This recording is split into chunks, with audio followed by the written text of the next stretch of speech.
Hey, yeah, my name is Phil. I am just here looking on Zillow on the property the seven bed that you have listed on North Calvert Avenue. You have a couple minutes to speak about it? What is this about?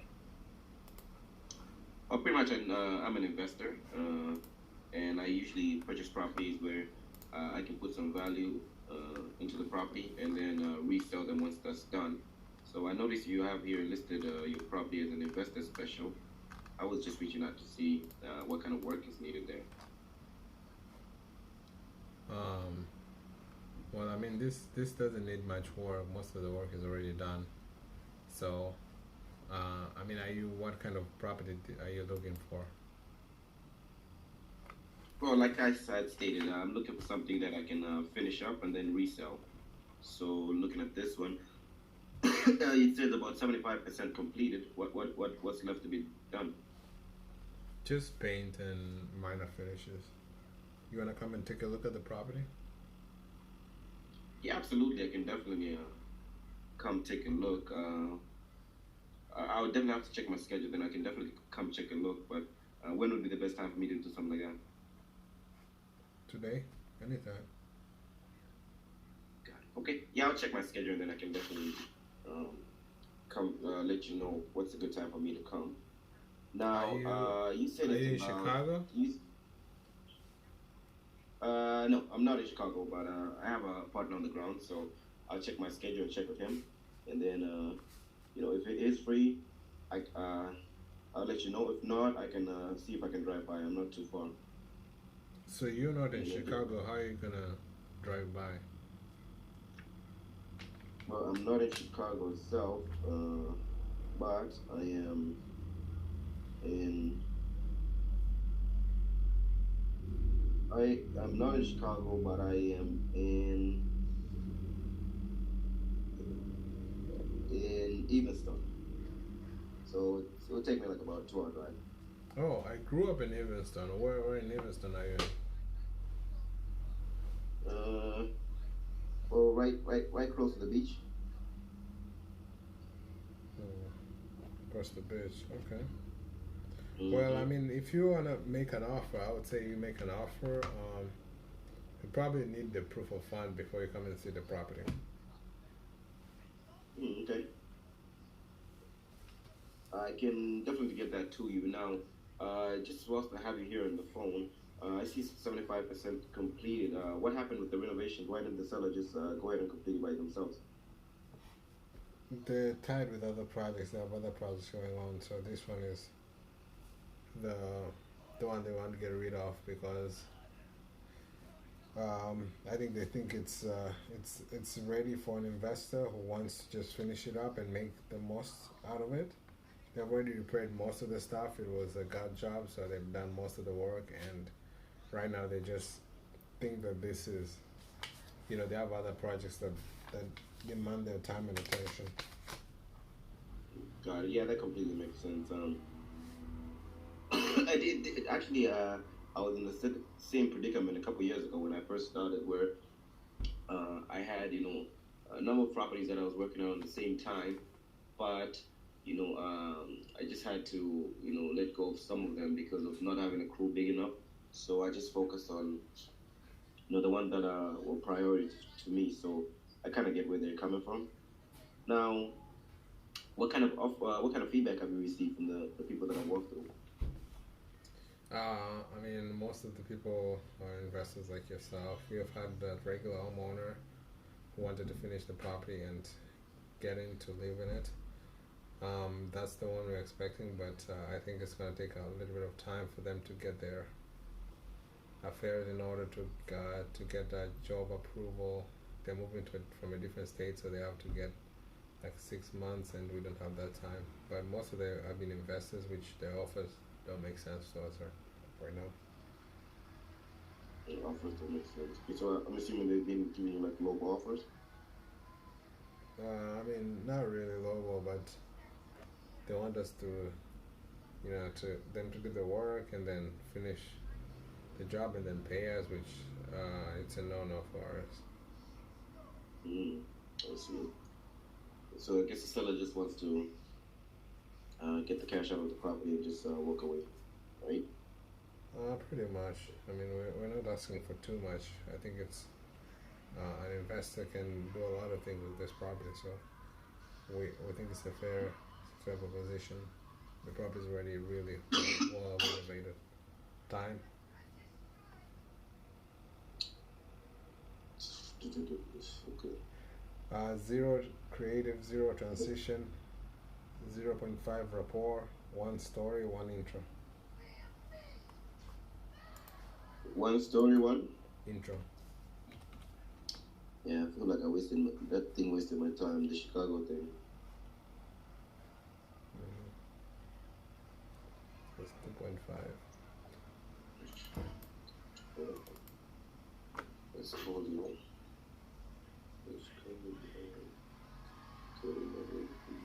Check something out. Pasted you a link. Hello. Hello. Hey, Philip. Speaking. Philip, this is Joseph. How are you doing? Good, Joseph. Are you also? No, I wish. I think the wholesalers have a really good job where they just get the wholesale stuff. They don't really buy the properties.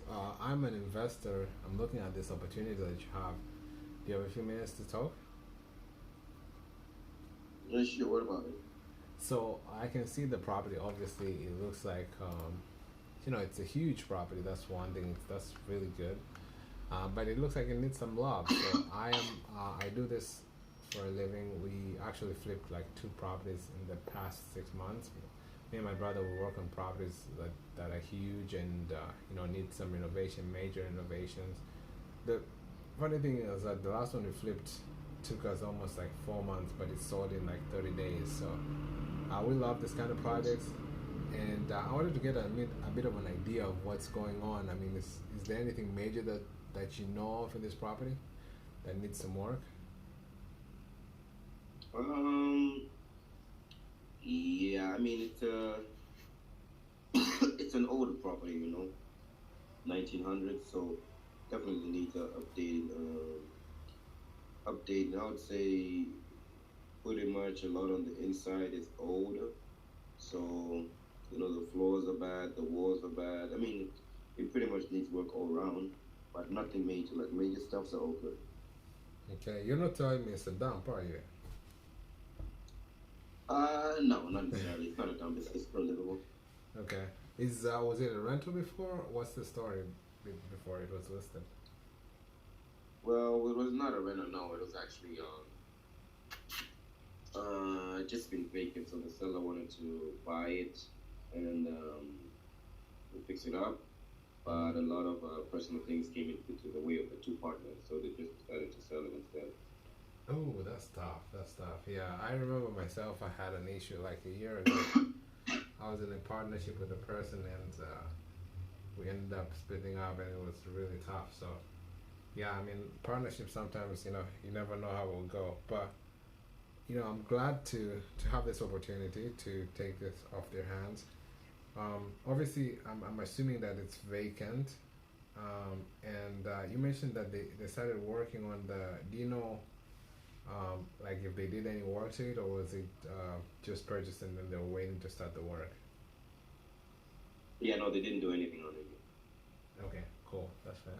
So here's how I'm looking at it. Obviously, I mean, I'm assuming you guys have had other investors come in and see the property. What have they said about the property? No, they like it. I guess just the repair cost is a bit high on a lot of them, so they ended up not moving forward with it. But yeah, we are expecting to get an offer this afternoon from one of the investors that walked through. Yeah. So you have one promising offer coming up. Probably have some competition. Yeah, I guess we're yet to see what the person says. Okay. Would they I mean, have they seen the property already or not yet? They did. They did? Okay, cool. Well, yeah, I'm planning. I want to also come and see the property. Before that, I usually try to kind of get an idea of where the seller's mind is at. That way, I mean, if it doesn't make sense for both of us, I would rather not come and see the property. But if it makes sense, if we're kind of close to what they're asking for, um, we can make that trip. But obviously, I'm assuming that you've had, you have that one offer that's coming up. Is there any other offer that I need to know about that maybe might knock me off the block? How would that change anything? I don't understand. Well, I mean, so here's the situation. So we actually had a property that we purchased. We were planning to purchase like a few weeks ago. We ended up, having going and seeing the property, putting in the earnest money, but the seller had an offer that was almost 30,000 above ours, and we spent all the time doing the due diligence and all the kind of stuff, and he already had a better offer. So that's why I try to kind of get an idea if you have a better offer, it's easy for me to let you proceed with that better offer and pursue other opportunities. So it saves me time. That's why I kind of want to know if you have other offers. But I mean, that's not a big deal. Okay? Yeah, You said there's no other offer? no other offers right now. Yeah. Okay. Okay, cool. Time. Cool. Yeah, Time's not up. I'm 5:20. Okay, time's up. Sure.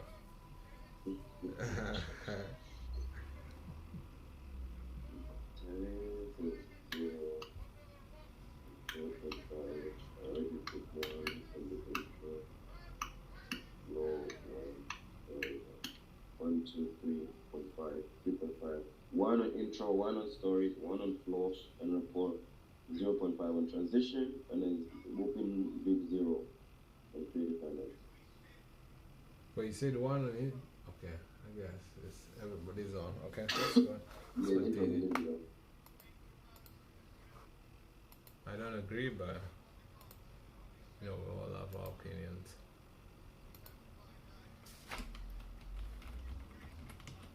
Respectfully.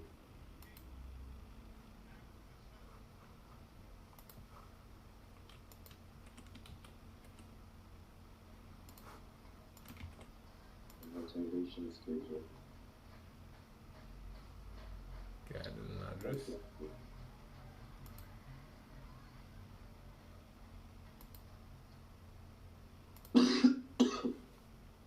Hello, Ring. Hello. Hey, Mr. Joseph. Who's this? This is Philip. I am just here on Zillow looking at the property that you recently listed on Clinton Street. So I am an investor and I have a portfolio where I, purchase properties and keep them as either short or long-term rentals. So I'm looking at these pictures here. Obviously, the property is in really great condition. I'm assuming there's no any major repairs that are needed. No. They did a lot of work into it. They changed the floors. They painted, and they made a lot of updates to it. So it's in excellent condition for a next buyer. You said you're an investor. Yes, I am an investor. So I have about a dozen properties in my portfolio. So I just closed one last week, and I was hoping to close one before the end of July. So now you said it doesn't need much work.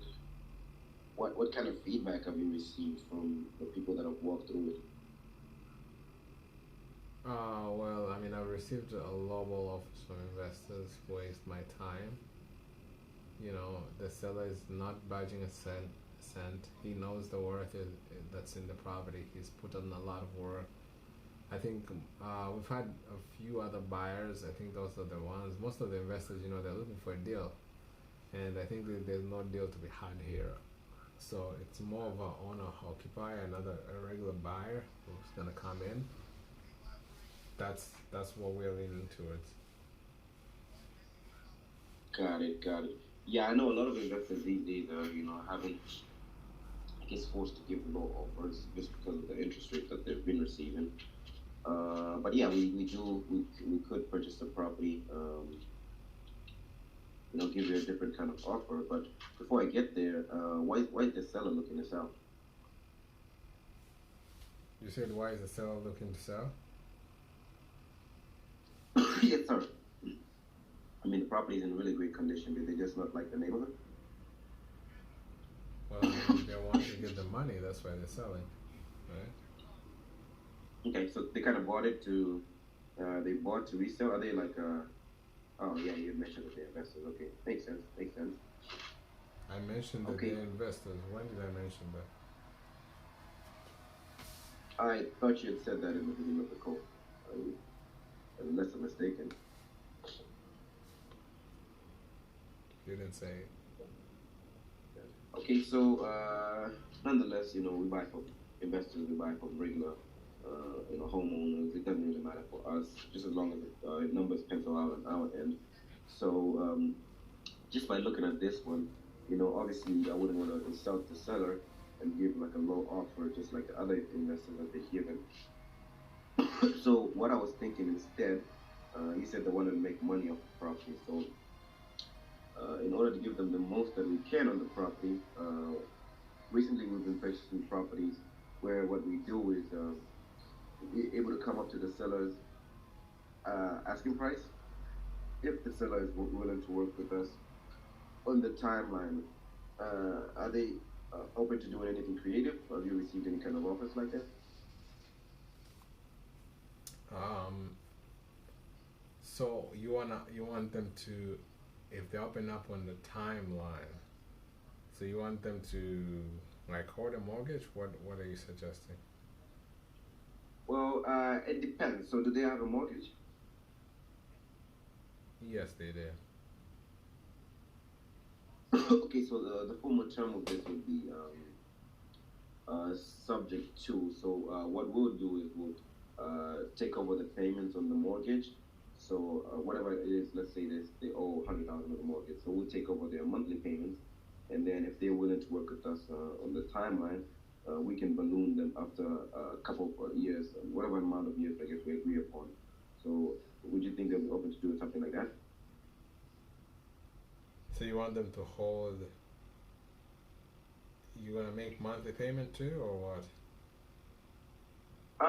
Yeah. So if we were to do monthly payments, we can also set up a hybrid transaction if they, needed some money just to offset their monthly expenses. We would be open to, also adding monthly payments on their equity. So we'll give them both. We'll cover their monthly payments. We'll cover the note, monthly payments on the note, as well if they Time, do need some extra funds. time. Okay. Okay. Did you say any stories before I give the zero? Did I? I have it recorded, so you don't have to lie. I'm thinking. Um, So you don't remember, so zero. Okay. Um, right.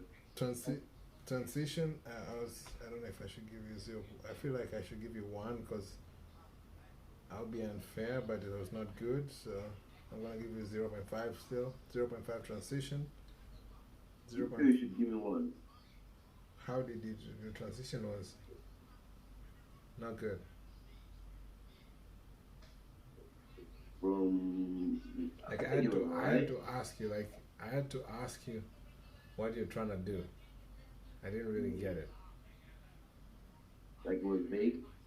It was vague. Let me pause because this is the good thing about saving this stuff because you don't have to argue.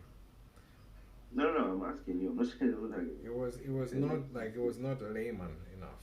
It was not. Mm, I had to. Of course, I understand because I understand, but I didn't know what you're trying mm, to do. Maybe it's just me mm. being too critical, but that's how you run, I guess. Yeah. So if we were to do monthly payments, we can also set up a hybrid transaction Okay, if let's go to they it. owe 100,000 of mortgage, so we'll take over their monthly payment.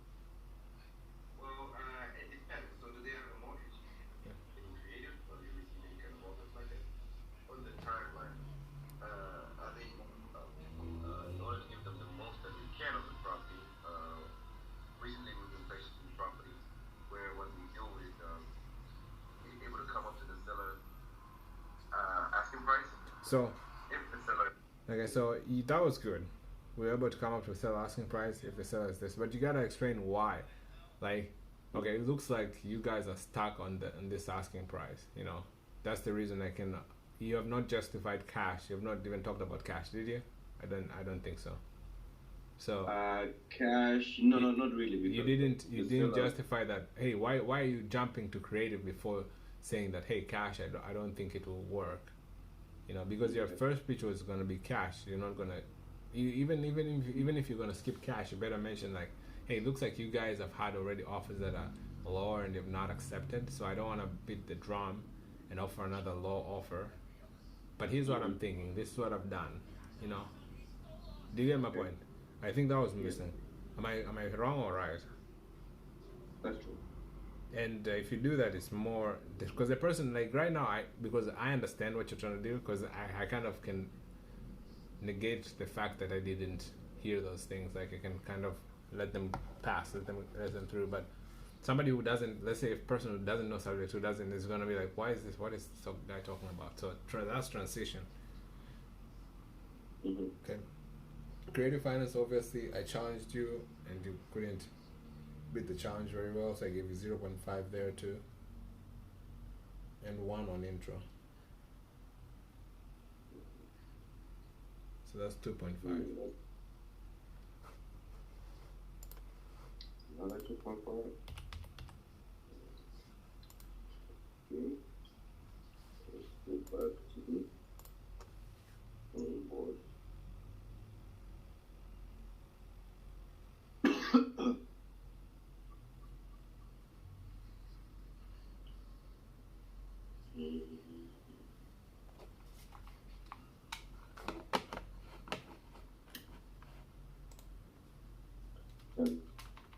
Done.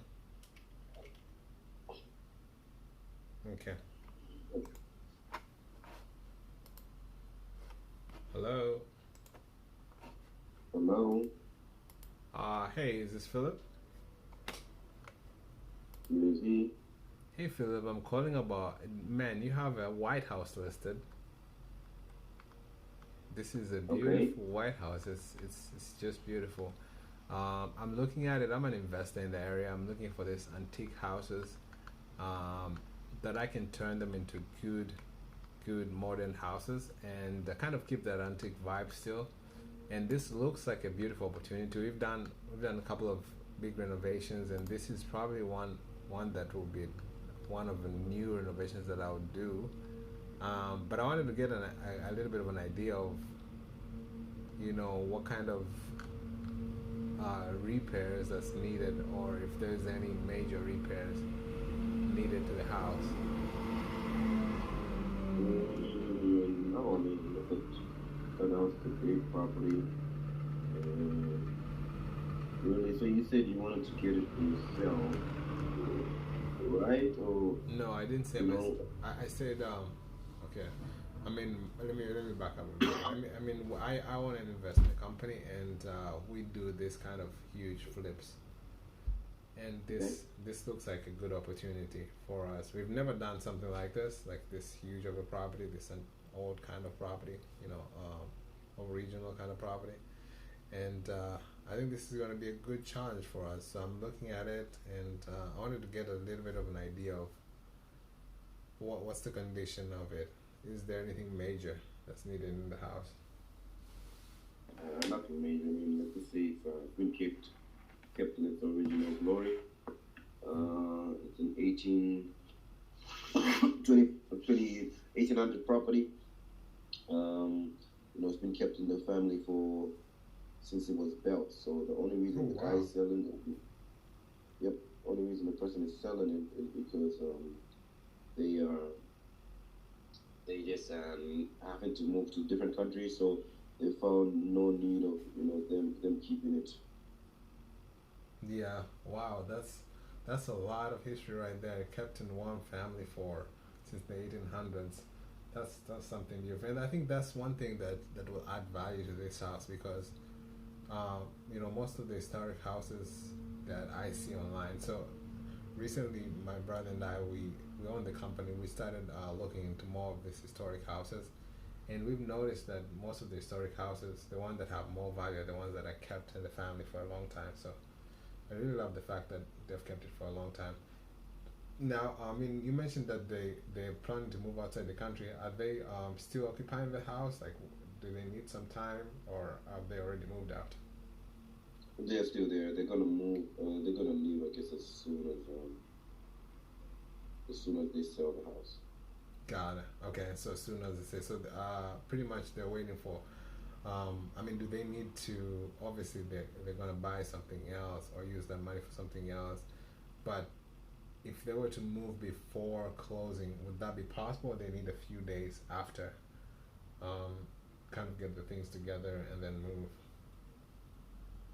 Um, Man, I guess it depends. Though it depends on how quick the person closes. So if you can close, if you're gonna say you're gonna close next week, obviously they might need some time. But um, besides that, I think they already started the process of moving their stuff. That's amazing. That's amazing. Yeah, I mean, okay, so I mean, here is what I'm looking at. Obviously, this house looks beautiful. Have you guys had any eyes from other buyers? Were they mostly investors or was it mostly regular homeowners? Just regular homeowners, because this property is really big. Mm-hmm. So a lot of investors they shine away for it, because of the size of it. So the rehab cost will probably cost you a lot. Like, sorry, not the rehab cost, but if you want to put work on it, it probably cost you a really big number of money, large amount of money. So Yeah, that's what I was thinking too. Because I was talking to my brother and I told him like this, it's gonna cost us a lot, but and I think that makes it easy for us because we don't have competition from other investors. Um, and I think that's a good thing for us at least at this point because now we can kind of look at it as this one-time big project. So you mentioned you've had. I mean, have you had any offers either from investors or other buyers? no, not yet. Not yet. Okay, cool. I mean, how flexible are they on the number? Like, see, you have it listed for 90 days, and you've been on the market for a few days. Um, I mean, what are they looking for right now at this point? How is their how flexible are they on that number? Um, it's a bit flexible. I mean, obviously they have it 900,000. Obviously, as long as the number is not, crazy difference with what they're looking for, they might consider something. Okay, cool, cool. Yeah, I can definitely run the numbers and see where we need to be at on this project. Obviously, as you know, that this is a huge house, so the renovation might be more than like there might be a lot in terms of the amount that we're going to spend on renovation. So we might not be able to compete with the regular homeowner, which might come in at 900,000. So that's my fear, but I can definitely take a look at it. But here's one thing I was thinking. I mean, we've purchased properties recently in several different ways. Obviously, when you come in cash, we have to account into the amount of money where we have to pay the hard money, and for a house with this much. Oh, damn. Oh, what time is it? Huh? What's Dame for? I thought I was way past your time, but okay, I'm not too bad. I gave you just a bit of extra. I thought I gave you like But you 8 minutes. gave me like 10 seconds. That's pretty much. And you're going. If it's low, I'll give you.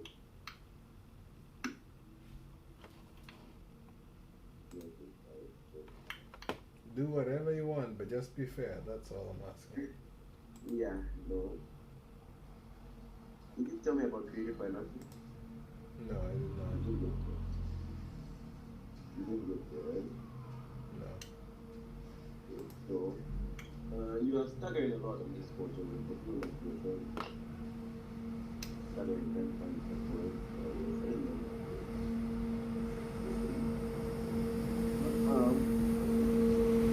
Money back to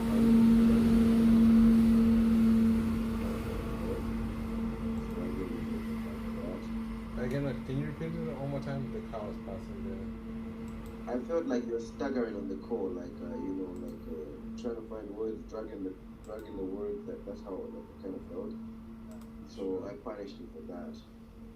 So So I give you one on the intro, one on the story, 0.5 on the report, on the flow, sorry, and 0.5 on the transition. Creative, you didn't get to that point, the amount, I guess, before I cut you off. So that's 3 total. Yeah.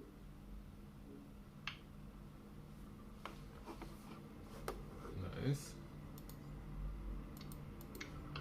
The person that you,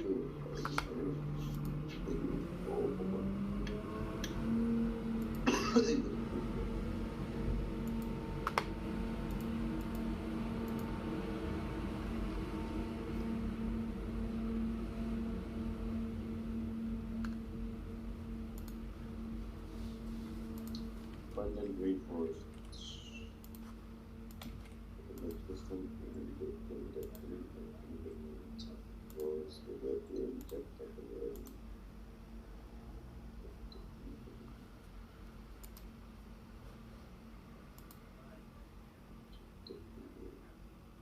The first one he gave me 3.5. You want me to leave it? I can leave it 4.5. Okay. Okay. I didn't record it. It's 13. I didn't record it.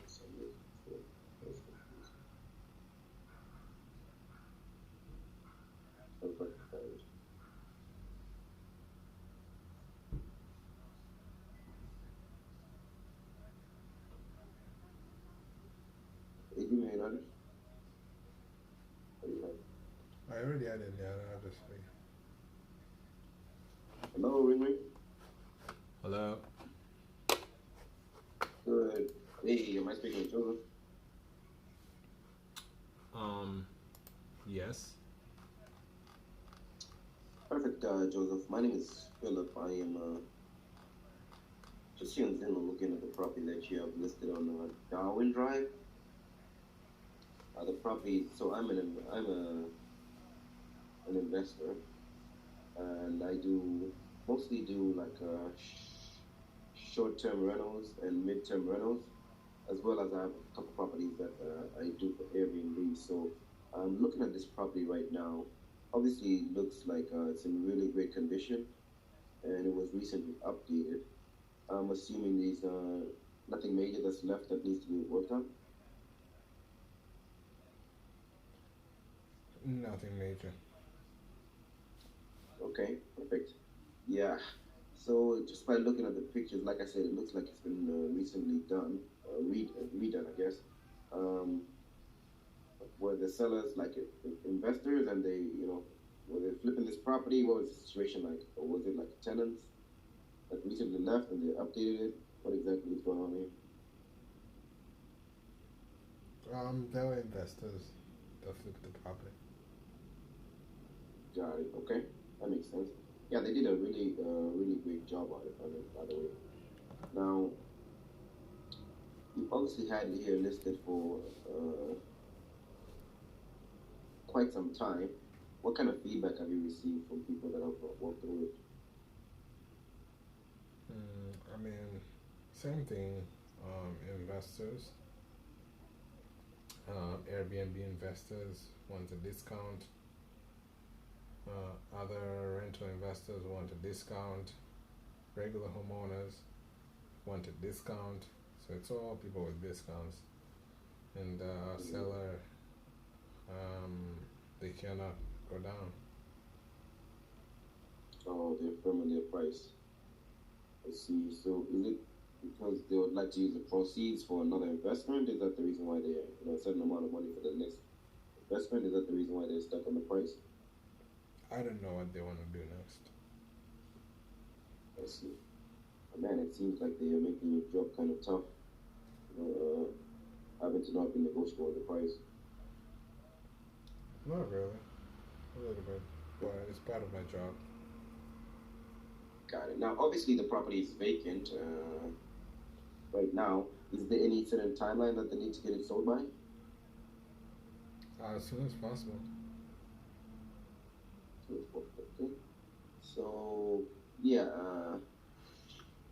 What I was thinking, Joseph, if I was to come in and give you a cash offer, obviously, with the high interest rate right now, and the seller not being negotiable, I wouldn't want to insult them and throw in a low number. So if I was to come and say um, 30, 40,000, asking price, do you think that's something that they would even consider? I'll say present your offer, and I'll present it. I mean, I don't know what they'll take or what they won't take, but what I know is they've rejected high low offers. Got it, got it. Yeah, I'm really happy to work with the realtors that are always open to present, because at the end of the day, you never really know what the seller decides, right? Things can change. Yeah. So what I was thinking, Joseph, is I can definitely shoot over my cash offer to you shortly, but I like for us investors, what I've been doing actually, my brother and I, for the past couple of years, because of the high interest rates, we've bought like several dozen properties.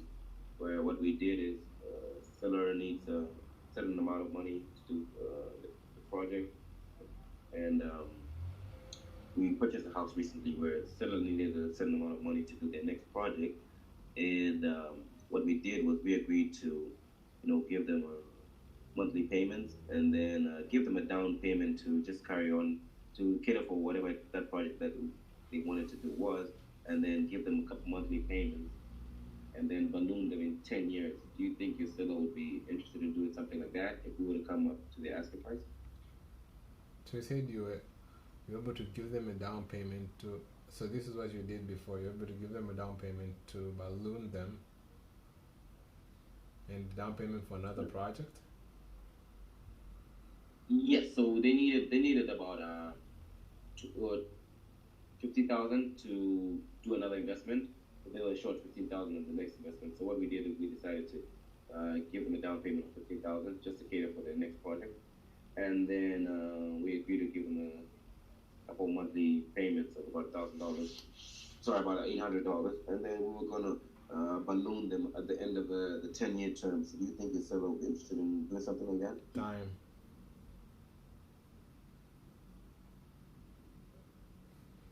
Okay. Story, creative finance.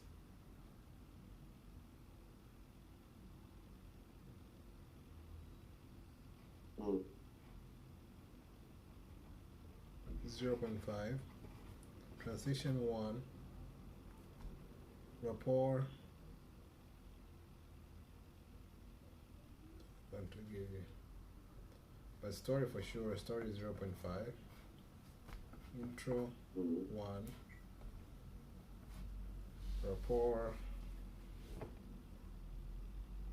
Can I give you 1? Then we'll go to 4. Mm.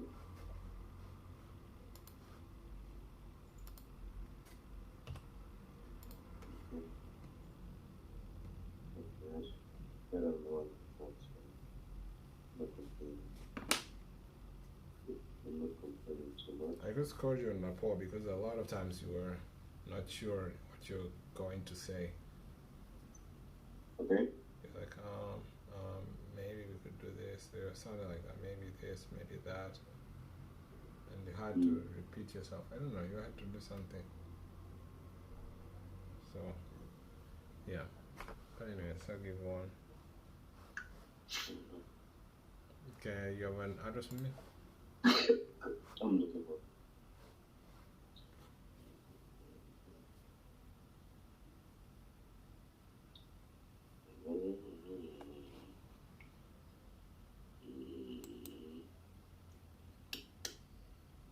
Sent. Okay. Hello. Hello, this is Phil. Hey Philip, how are you? Oh man, nobody has called me Philip in years. I'm doing good. Yeah, Philip, I found your. Hopefully we don't know each other. What's that? But nobody has called me Philip in years. I'm assuming we don't know each other. Yeah, we do not, but I'm wishing to know you and hopefully do some business with you. I see you have a listing on Melcourt Drive and this looks like a beautiful house. A beautiful Yes. opportunity. Now I'm not sure if you guys where you guys leaning, but I am an investor. I am looking for a property that I can add a little bit of value to it, a little bit of love, and turn it into a new 2024 kind of house. Obviously, this house looks like it's been well maintained. I wanted to see if, where are the sellers at in terms of selling right now? Are they looking to sell to an investor? Are they looking more of a homeowner kind of sell? What are they looking for? That doesn't really matter. I guess whoever comes in with the money, they'll sell. They don't care who they sell it to. Okay, so it doesn't matter for them, whoever, because sometimes we had this property once, and we purchased it a few years ago with my brother, and we went we made an offer, and this another seller actually, another buyer with us made an offer too, and the offer was actually $10,000 less, but the seller took that offer. Guess what? The seller wanted to keep the offer to another buyer, and they didn't want an investor doing any kind of updates. So yeah, I mean that's why I kind of usually ask this question.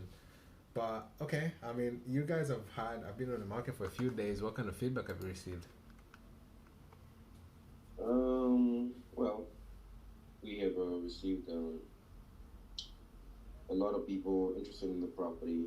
They love the house. I guess they love a lot of things about it, except the only thing that most of the people are saying is that the coloring of the house is a bit odd color. It has like green and yellow, and in addition to that, it has kind of like a smoke smell of cigarettes, like smoke. So that's been a downside. So we actually thinking of having like cleaners come in Okay. and work on that.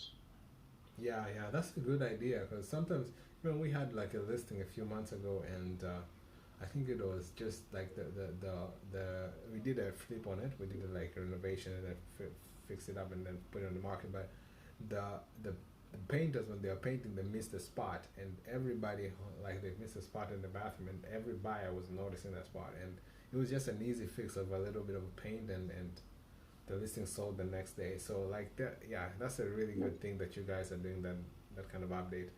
But I'm assuming, I mean, since you mentioned that they're smokers and there was smoking smell, and, I mean, was it a rental before or was it unoccupied? Yeah, it was a rental property. It was a rental, okay. I mean, why are they looking to sell this rental? It looks like it's been producing money for them, or was it an issue with the rental itself? They just tired landlords. I see. Okay, cool. Um, I mean, have you received any offers so far? None yet. Not yet. Okay. And now, obviously, I'm looking at the pictures. Apart from the paintings, it looks like it's in good condition. Is there anything major, like any foundation issues, any roof caving in, water damage? Is there anything like that? No, not that I know of. No. Nice. Okay. Cool. Yeah. So, I mean, you said there's no offer, so I'm assuming you guys are straight fresh after half a month. So, I'm assuming that there's going to be more offers. But up to now, you guys have had no offers. Uh, is the seller? I mean, how is this? How does the seller look like in terms of timeline? Are they looking to sell it as soon as possible, or are they just flexible with until making whatever number until they get the number? But honestly, it's vacant right now, and they're not getting anything from it. So obviously, they would like to get it sold as soon as they can. But again, they're in no rush, so they need to get that exact amount that we have it listed for. How flexible are they on that number? They're not flexible. Okay. Yeah, so here's what we've been doing recently, because we've had a lot of situations, especially with the current interest rate, that the sellers don't have enough room to go down on the numbers. Tell me that, bro. No, Yeah. dude, it's just I started my time exactly now. It's 5:10, 5:11, 5:12. Like Yeah. immediately when you reach at 5:02, you are like, time is up. You want extra time? No, no exercise, but that is just like, that's brutal. I play by the rules, my boy. play by the rules. Because if I gave you one, I gave you 1.5 on the story. I feel like you have to put in some effort in telling the story. In I think 2 or 3 different scenarios, we went ahead and told some stories. So I gave you 1.5 on that, one on intro, one on flow, and 0.5 on transition, and 0 on pre-finals. So the story is Joseph. Is it just because you had said the other day that you listen to a lot of calls like when you're in the car and stuff like that? So is it that's where you get the stories from, or you just read them? That's you acknowledging me that I'm giving good stories. Yeah, I usually given a lot of stories, and they make sense most of the time. Man, I think actually I'm making an effort, to be honest. I really want to be good on stories because the only way you can sell is using stories. So, obviously, I haven't started today. Not that I'm saying that hey, I'm whatever, like I'm somewhere or whatever. I'm probably like really really bad at stories still, but I want to be really really good at stories at the same time. So I'm reading a lot of books. I think my first books before I added real estate, I was just reading how to tell a story, how to rapport, how to negotiate. It was mostly those kind of books. So that's mainly that. So and plus I'm listening to stories from Sub 2, and I'm also really stories from Sub 2. I mean, that's just, to be honest with you, I'm just saying blah blah blah, but I know I'm very bad at stories, so I'm trying my best. Sub 2, videos, books. I also practice with myself, so that's one thing that's weird, kind of really weird. You yourself stories. Yeah, I used to do that, but now I've stopped that. I'm doing something else. But I used to just try to tell any stories to myself, of course, not to anybody, to myself. So I do that too. I did that too for some time, and I'm still very very bad. But I would love to get very very good. And one thing is, I want to, in the future, like if I get very very good, I want to be in like the stories business. Telling stories? Not telling stories, but even like in movies, like I hate to say this, but one of my inspirations is to, that's the reason one thing I watch movies. Like I don't watch any kind of movies. I watch movies that I can see the story. You know? Oh, okay. Yeah. It's kind of fun for me at the same time, but yeah, the reason I watch a lot of movies is because also of stories, like the beginning, what is this, what is this. Yeah. Anyways, man, that's too much. Direct. Yeah. No, you get. Huh? Hey, bro. What's that? I'm routing for you. I'm routing for you. Man, you're laughing, but you'll see. You're gonna get this played. Why would I laugh? There's a lot of money in that stuff. Yeah, man. Stories are really, because here, think about it. Like the most people, I guess this is just for a nerd, but people really love stories. Gossips are stories. Gossip is like people want to see what will happen, what's the middle, what's the conflict about. Even Kendrick and Drake, that's a story in a sense. Like somebody started it, they're fighting, and then at the end somebody's demolished and stuff like that. Yeah, so movies, I love movies, man. Movies are stories, games are stories, like wow. Anyways, yeah. Anyways. Bro, can we take a quick break? Yeah, actually, that's we're gonna take a break because I'm actually gonna go move. Should I move my car right now? And yeah, I'm gonna move my car and then be back. And maybe we should actually take 20. I'll try to call my parents. Maybe they won't answer now, but try to call them so that I get done. Alright, cool. Alright. Yeah.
see if I can pick your brain and see what kind of feedback you can receive.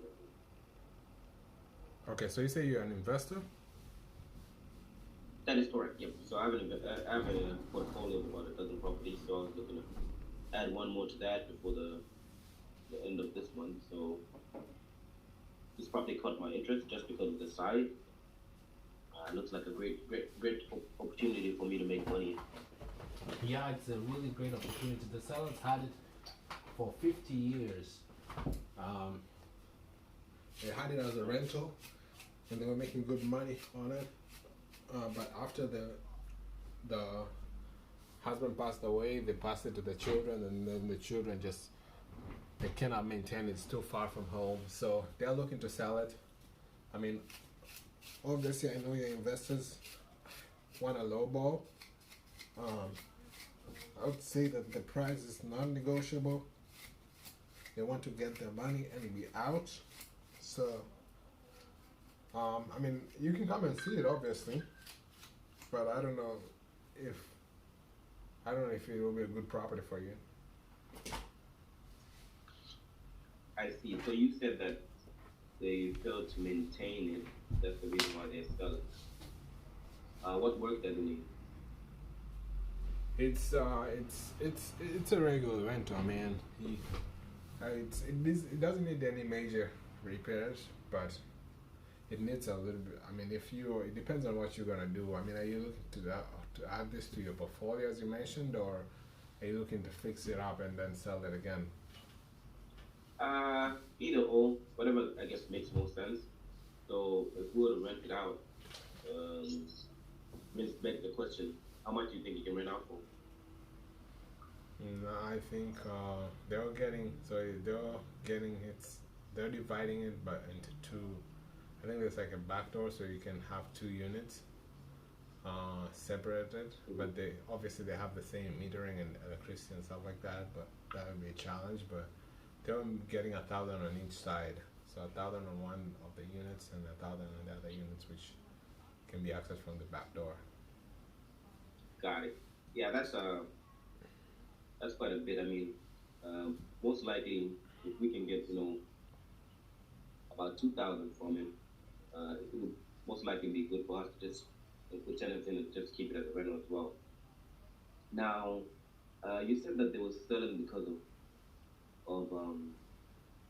it being so far away. Man, $2,000 is a lot of money to just let go of an investment. Did they consider something like maybe hiring like a project management company to take care of it for them? You said the project The management? the property management company? Well, obviously not the project management, but the property management they're thinking of it. But they're not. This is not their thing.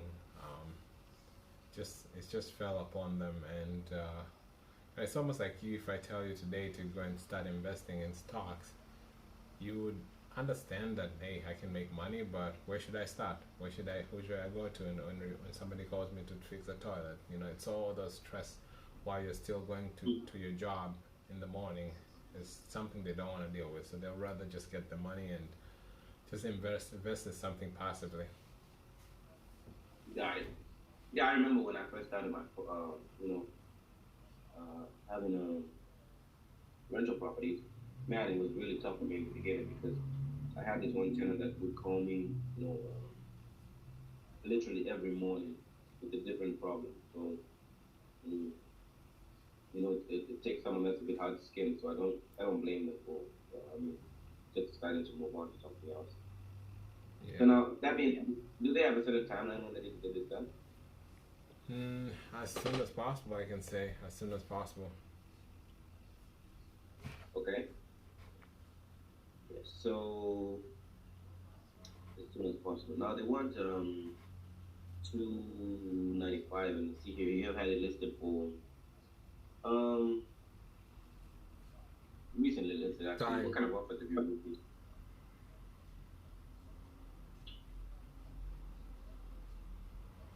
Time. All right. Sorry, Good call. but huh? Good call. At least I have story. Yeah, so you can't even tell. You have zero on transition, Zero on creative. Yeah, I don't know. No, this is tough for me because we've talked about stories just a few minutes ago. So they gave story. You gave stories, but I'm gonna give you 0.5 because you gave only one, and that one was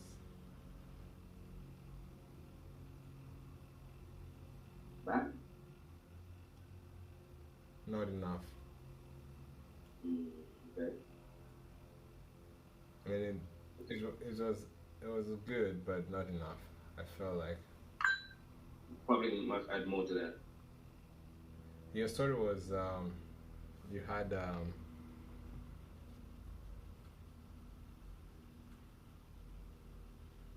you said I'm trying to remember you something about you had I said something and then you did the reverse.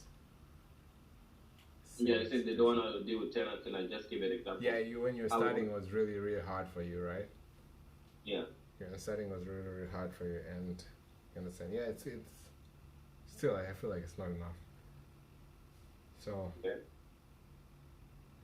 I mean I don't want to discourage you, so again like it's good, but you can do better. You're gonna do better. What you can do, you're gonna do better. So 1 on intro, 1 on rapport, 2.5. That's 2.5. 0.5. Okay. All right. You haven't scored me, so I don't know if I should score myself. Give myself a 7 here. Let me see. 7 what? Because there's no score, so I just can choose. Pick and choose. 7. No, actually, I wrote it down already on this side. So I'm looking at how to rate. I give you 1.5. 1. That's 7. No, unfortunately, I already recorded it on the other side, so I can see what it was. Okay, you ready? Yeah, I'm just looking for a house. Welcome to Miami. 5 weeks. In New York. Atlanta. I sent you one property. Hello, Mr. Smith. One, Hello. Mr. Smith. Hello. Hey, Philip. Speaking. Philip, I am looking for. I think you're the listing agent of a property on Smith Drive, 92 Smith Drive. Okay, that's correct. Awesome. How can I help you? So, I'm looking at this property for myself. I do a couple of flips in the area. Okay, give me. I'm gonna have to mute. I do a couple of flips in the area, and I was wondering if you, obviously, this looks like it's in, an okay condition, good condition. I want to see if there's an opportunity to add some value to it, and if not, maybe I can look at it in terms of a rental. I've been looking for a couple of rentals to add to my flip portfolio. So I wanted to get an idea of what you think. I mean, what are your thoughts on this property in general? Yeah. It's a good. I don't know. It's your choice at the end of the day, but I think it'll be good for rental property because of the size. Able to rent it out to more people. Flip wise, we probably wouldn't make too much money because it doesn't need too much work. I see. So it looks like you've had some. Have you had conversation with other rental investors? No, I've been in the business for a long time now. Oh, nice. What do you think it will rent for in this condition? I haven't really run my numbers, but I think most houses in the area rent for about 1,500, 1,700. Okay, that's fair. So yeah, I'm looking at this. I mean, it looks awesome. Obviously, I'm assuming that this property is vacant according to the pictures, or is it currently occupied? Vacant. Vacant. Okay. Was this a flip initially, or what's the story here? No, why would you think it was a flip? Because it looks like really, it looks like one of the flips that we just did. Um, kind of looks No, it good. was tenant occupiers, and then they moved to Utah. Oh man, okay. The tenants must have been really good tenants. So I mean, why are they looking to sell? Why not just rent it out to another tenant? Sorry, it was owner occupied, and they moved to Utah. Like the owners moved to Utah. Oh, the owners moved to Utah. Okay. Cool. Cool. So just move out. Is it an issue of they don't want to manage a property outside the state? Because it looks like they already moved out, so they could easily just rent this out. Yeah, I don't think so. They're a bit older, so I don't think they will be really interested in doing something like that. I see. Okay, so they're old and so that's why this will be a hassle for them. Yeah. Now, I mean, have you guys received any offers so far? None yet. None yet. Okay. And what have the other buyers said that have viewed the property? Well, the property has just been listed for about 3 weeks. So I was out of town and was unable to do it. So I'm having an open house at this time this week. And I guess that's when all the buyers will come into the property. I see. So, got it. So you've not had. Yeah, there was actually a property that we were looking at a few weeks ago. It was kind of in a similar situation. So this is really tough because this seller was trying to sell this property for over like 3 months, and then the realtor was not showing the property. The realtor was like all the buyers wanted to see the property, but the realtor was not available to show the property, and the property ended up, not being able to sell the property. What? No, Oh, no, way. continue. No, okay, time is up. You say time is up, but it's impossible. You have 16 seconds. You already say time's up. Do your bidding, sir. That's either you're fair or you're not fair. There's no in between. Bro, you give one story. And I give you 0.5. Are you trying to say that I'm a bad realtor just because I told you that, you said like, oh. That's a bad story. Actually, I realized that. Yeah, like it was like you said something bad about me. You get what I'm saying? Because the story was implying, the thing about, like, it implies something. Like, when you say a story, it has to imply something. And when I said that, I was like, man, I messed up. I'm about to say a story that the realtor is bad. Mm-hmm. I was trying to find words that can change that. Like, hey, maybe he tried to list it and then he was not available, and then magically got an offer, like, something like that. Mm-hmm. But I could have said actually. I could have said that, but I didn't. I could have said like, hey, didn't. No, it was not about. But yeah, I started in a bad note because I started saying like the realtor was not showing the property. I could have said something, and then immediately when they had an open house, like they got an offer right away. So sometimes open house can be a really good thing. Yeah, I should have I messed up on the story. Okay, I'm gonna have to call my parents. They just called me. Man, I hate it. This sometimes when they call me. Not that I'm saying in a bad way. Sometimes they call me back. I'm like, maybe I should not answer because Oh man, no, they are folks more stupid. They're kind of so stupid. Yeah, true. They only give one person. You saying what? You only have one parent. Yeah. No, it's not hate, but it's just like when I'm working, I usually try not to, to get off. But yeah. Okay, I'm gonna call them and then I'll. But if it was anybody else, obviously I'm not calling them back. Never. Even if it was you, Philip. I mean, unless we were working. So. Unless it's an emergency, because sometimes when somebody calls you twice, it's an emergency. So I always answer twice calls. But if it's not twice, I don't. Okay, I'll see you in 10 minutes. I'll try to be back as soon as I can. 10 minutes. No worries.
Hello. Niambie mwanangu.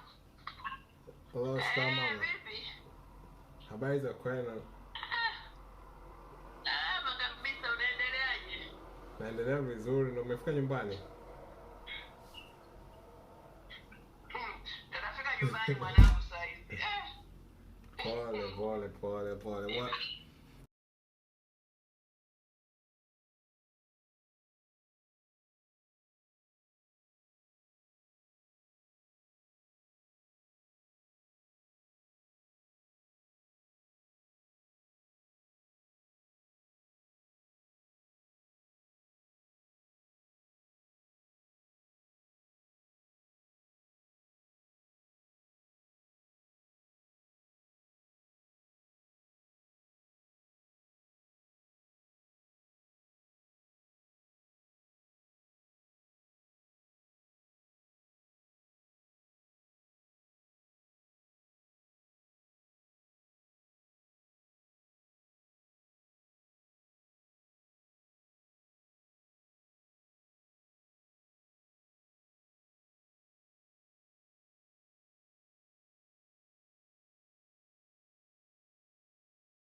on this 4-2 that you have listed on 39th Street. It looks like it might be one that can fit my portfolio. Now, I was just reaching out to see if I can pick your brain on it. I see it only has one picture. Is the car part of the deal? Is that a joke? Nah, man, I'm just kidding. So, yeah, there's no pictures of the property online, so I couldn't really grasp what's really going on it. So, just seeing if you can let me know a bit more about the property. You read the description. I did. It just says that it's great rental property um, with tenants, but nothing else that lets me know about the property. Okay, yeah. There is tenants inside. We are selling this as is, so Mhm. possibly an investor is gonna come in and take this property, but again, like we're selling it as is together with the tenants. Oh, okay. How much did they pay for it? Like, what's the rent on it? 3,000 a month.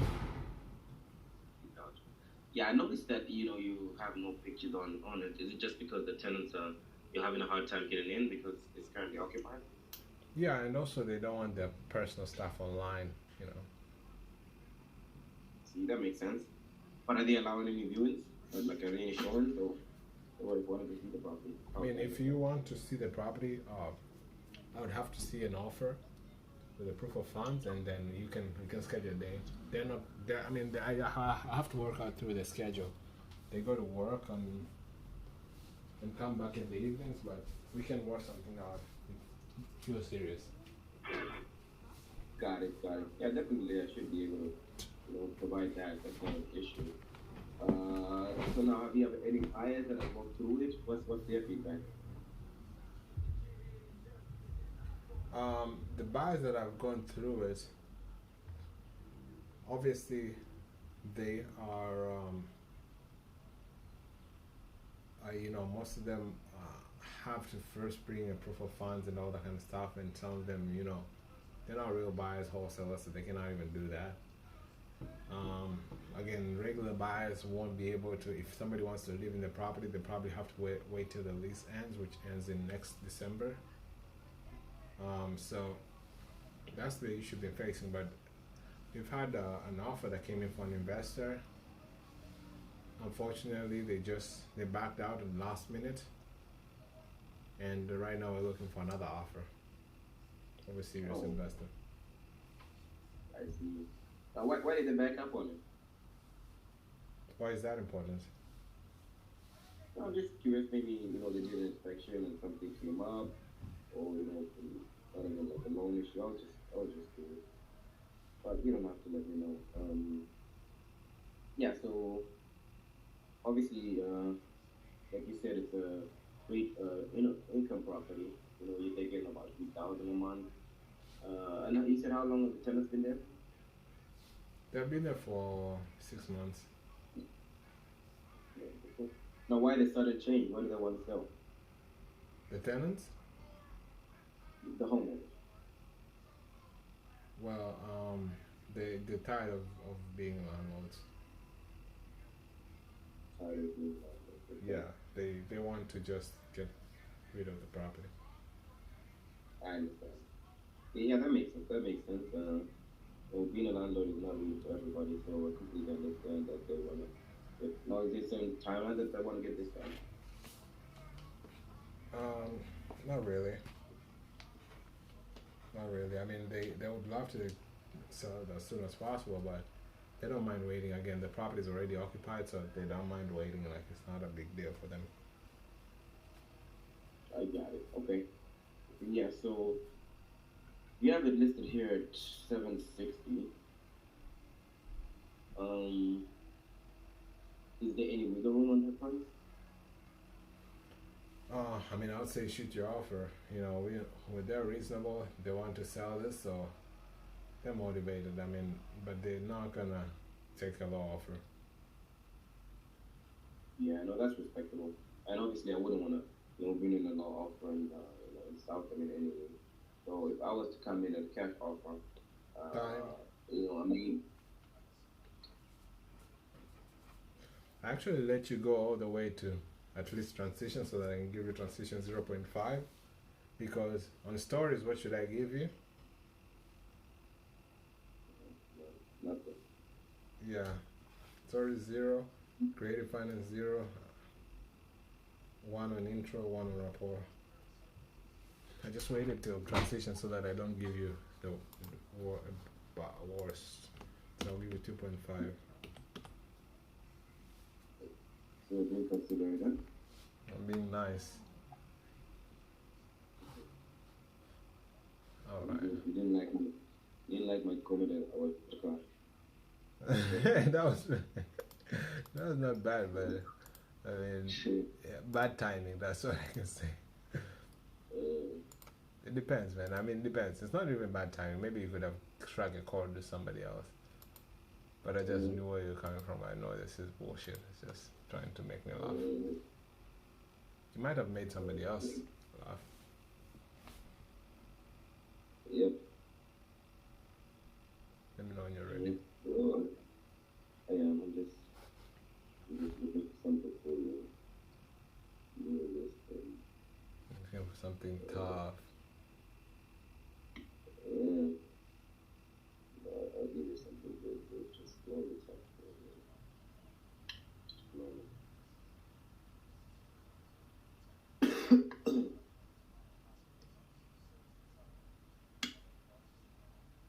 I think that.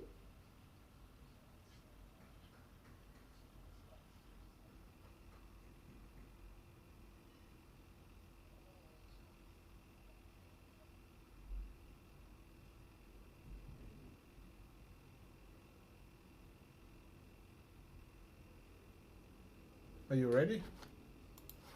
Are you ready? Are you ready? Are you ready? Miami! Miami! Hello, Philip? Yeah. Philip, how are you doing? I am good. Good, good, good, good, good. You have a beautiful property here in Miami, in Kendall Lake Circle. I am looking at this property. Here's what I'm thinking. So I do have, I'm an investor. I'm obviously out of state. I'm in California. And I have a little bit of money I made this year, and I want to use it to buy a property out of state that I can potentially come there during holidays and maybe after some time just be able to rent it out on a long-term lease. And this property looks Right. beautiful. What's the story behind this? So you're looking to do something out of state. How are you going to be able to do that? You like to do the property? Yeah, so I'm looking to buy this. So this is funny thing. So so I'm here in California, right? I'm here in San Francisco, and last year we went on a vacation in Texas, and we had to stay at this beautiful Airbnb property. It was just so beautiful. And I'm also in real estate. I also do a little bit of fix and flip here and there in California. But when we went to that beautiful Airbnb, it made me think like, why am I staying in this Airbnb instead of just purchasing a property of my own when I go to vacation? So we're thinking of a couple places in the next couple of months, either Miami or New York. So we're looking to buy like a place where we can have a second home and potentially like rent it out when we're not there. When we go out of, when we come back to California, when we're back home, we rent it out. So this looks like a beautiful property. So I wanted to see, what's the story? Is there any HOA? Obviously, I'm assuming that they don't allow short-term rentals. But, tell me more about the property. Yeah, like you said, they don't allow short-term rentals. Obviously, I'd like to, keep it that way so that there's not many different people coming in. But it probably need for like a long-term tenant if that's going to do something. And it does have an HOA of about $820 Wow, a month. $820 a month. Yeah. What does that include? You shall need to check into that, to be honest. I don't know, but I know Yeah. that's the price. That's the price.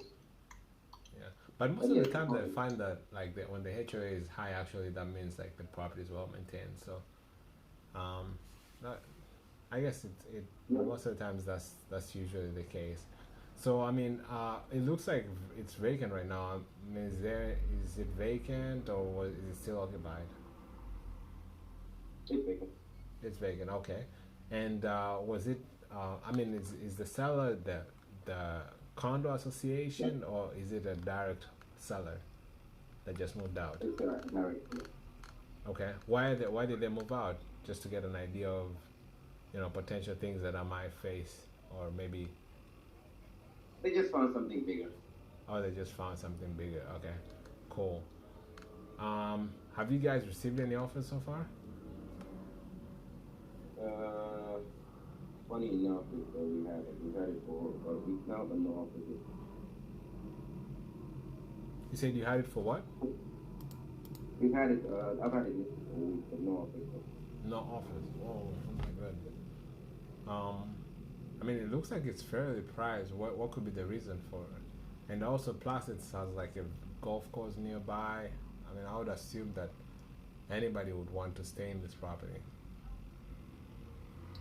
I don't know, man. Probably because of the size, like a 2-2. So it would just be like for small families or right? So I think that's like one of the reasons. Got it. So you're thinking like it's mostly because of most of the houses, most of the people are like with families, and this would probably not be enough. Correct. Do they have like other units in the area in the same complex that are bigger? No, everything's standard outside. Okay. So I mean, obviously you guys you've been on the market for a week. You've not received any offers. How flexible are they on the price at this point? They're permanent. Okay.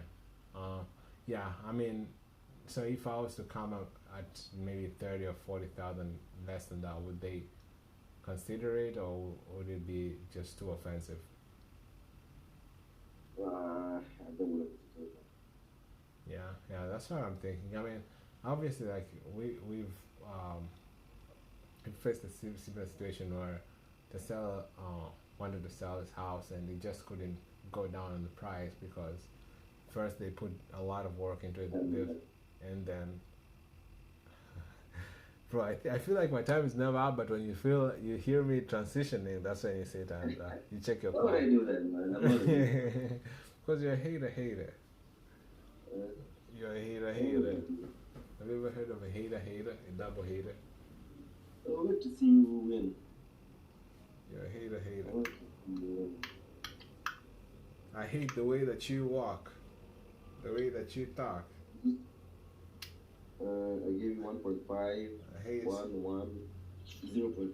1.5 was I hate the way that you walk, the way that you talk. I hate the way that you. Did you see The video. Oh my! How did I know that you're gonna ask me about the video? which video was you talking about? Which else? A video of Elon Musk or what? Video of Donald Trump? No, Rick Ross one. Oh, Rick Ross. Oh, Rick Ross. Yeah. No, you're gonna ask the other video, but you change the you change the subject. Oh, there's another video. Why did you ask me Rick Ross? That makes no sense. There's no way. Really? Maybe you've seen another video. Maybe I missed it.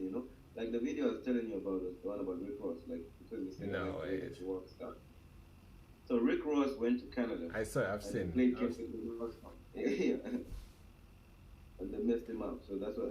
They didn't actually mess him up. He didn't fight. Well, he did get a blow. No, he actually. I think he didn't fight at all, and everybody was like, "Why didn't you fight?" And his friend was the one who got beat up. Who? His friend. The one who was His bodyguard. Huh? Yeah. Yeah, I don't know if his bodyguard or his friend. I don't know. Yeah, and I think it's good. And those guys look small, man. The guys look big.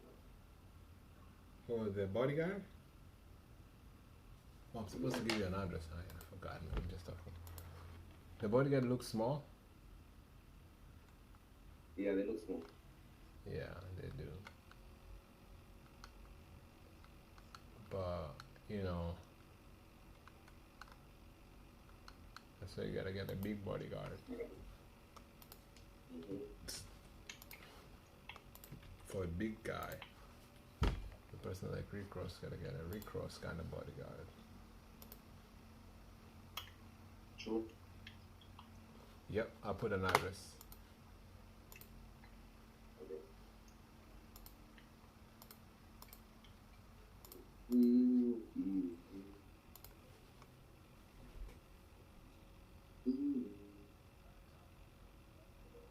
Mm-hmm. Mm-hmm.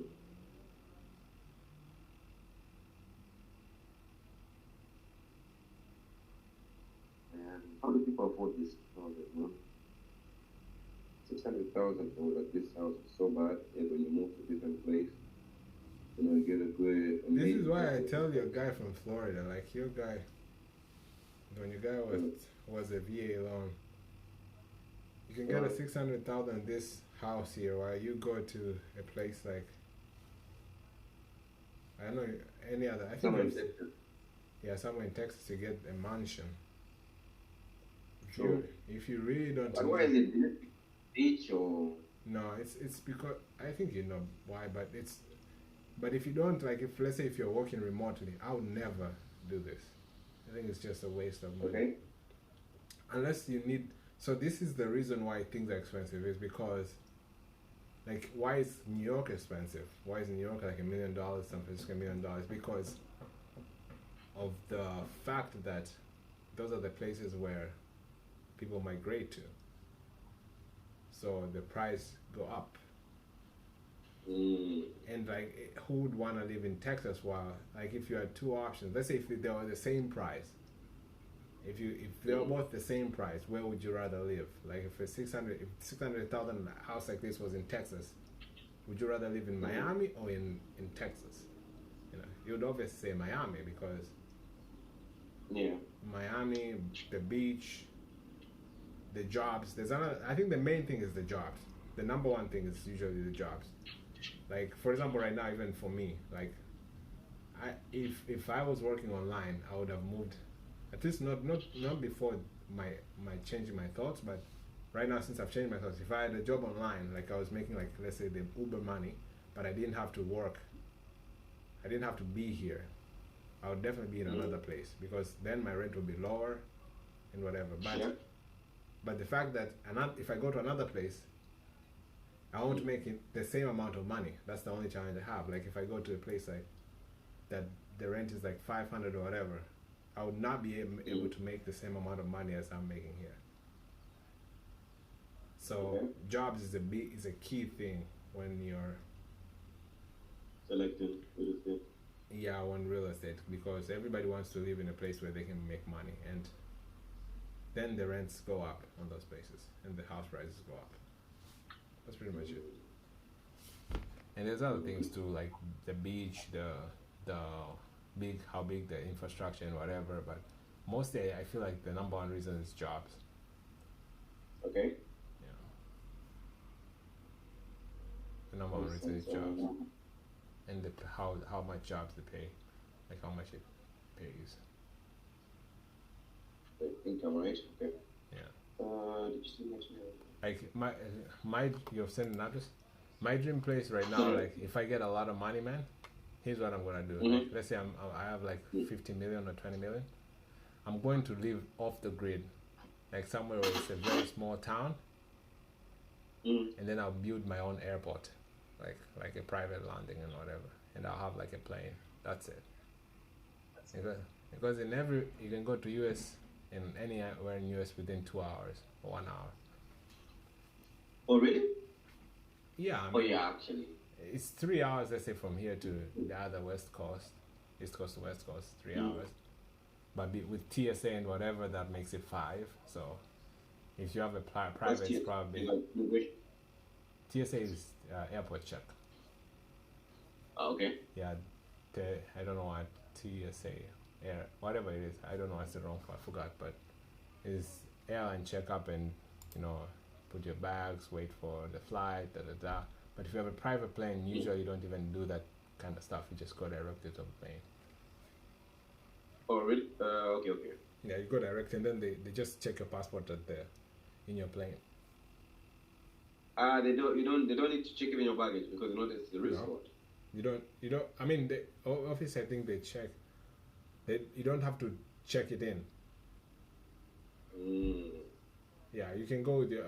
You've seen celebrities, bro? You see how they go with their cars to the, and then they unload and then get into the plane. That's usually how it is. And yeah, I think they don't even check your bags. They don't even check Because your who are bags. you a risk to? You know what I mean? I think the bag checking is because of you being a risk to other passengers. Yeah. The bag checking has a lot of things, but actually before the 9/11, funny thing. Do you know that they used not to check? Of course, the checking was not there before 9/11. Checking of bags was not there. And also, one thing that I could be wrong on this, but there was you could go anywhere without passport. Either 9/11 or a little bit. I'm telling you, bro. Okay, okay, we're gonna go off tangent. And either before 9/11 or before 2000. Yeah, you could go anywhere without. Like you need not to show your passport to go. Even for Africans. Even for Africans. They were just borders, but okay, let me see. When was parking passport checking implemented at airports? I could be wrong, but I read this somewhere. Passport checking has evolved the route for a brief history. Okay, so ancient medieval, come on, bro. Post World War II. Okay, maybe it was a World War. I'm not sure. I don't think so. Modern airport security. Okay, late 20s with the rise of air travel in the mid-19 in the airport worldwide, according to sophisticated passport control system. No, this is not. Okay, post 9/11, the terrorist attack on September 11, 2001 led to significant changes in airport security and protocol, including more rigorous passport check and identity. Maybe it was just as part of the security. Maybe it was just light. Till then. And part of the airport. Yeah, it was light until then. Like people could just. I don't know, but I know like it was really key milestone. So here is say 1920s League of Nations National Conference standardized passport formats. Okay, 1920 standard passport. 1945 this is 20 is the when the World War One ended. 1945 to 70s this is when World War II ended. Systematic passport control became common. Yeah, so World War II it became common, and then post 9/11 there were more enhanced security measures, including stringent passport check became a standard, like how they overcheck and whatever became a standard. Yeah, but I read somewhere like it was definitely very light before 9/11. But what about the I wonder what about the restriction? What about the restrictions like the visa? You need a visa. That stuff. Yeah, I think probably that was. I don't know, man. Okay, let's see. But the visa. What about visa requirement? Let's see. What about visa requirement? Okay, implementation of visa is a long history evolving from ancient regulations to modern system border control. How visa requirements should developed, an integral part of ancient, medieval, safeguard, 17th century. Okay, so let's see.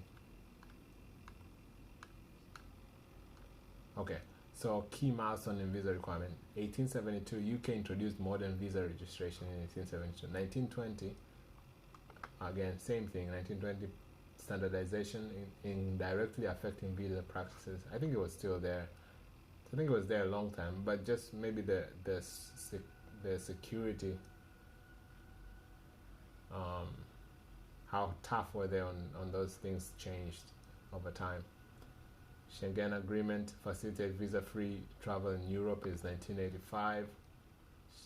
Post-2001, a stricter visa global policy in response to security concerns. And then 21st century adoption of e-visa and ETA for streamlined visa processing. Alright, never mind, bro, let's continue. I guess you put an address already? Oh no. Or we not continue? You see that game, Wait, did I give an address? So we gotta do a role play. Okay. Whenever you're ready. Yeah, yeah. Hello. Yes. Good morning. It's a nice to meet you. Sorry, I cannot hear you. Say, are you speaking to Joseph? Yes, is this he? Yeah, this is he. Perfect. Joseph, I hope I caught you at a good time. My name is Phil, and the reason for my call is I'm here in Zillow, looking at the listing that you have for the property in 85th Terrace. Now, I'm an investor with a huge portfolio of about 3 dozen properties that I have as rentals in Miami. Now, I was looking to close on just one more before the month ends. And obviously, this property looks to be in really great condition. I'm assuming there's no major repairs needed. No, I mean the owners had it for 5 years. It's been a good investment for them as well.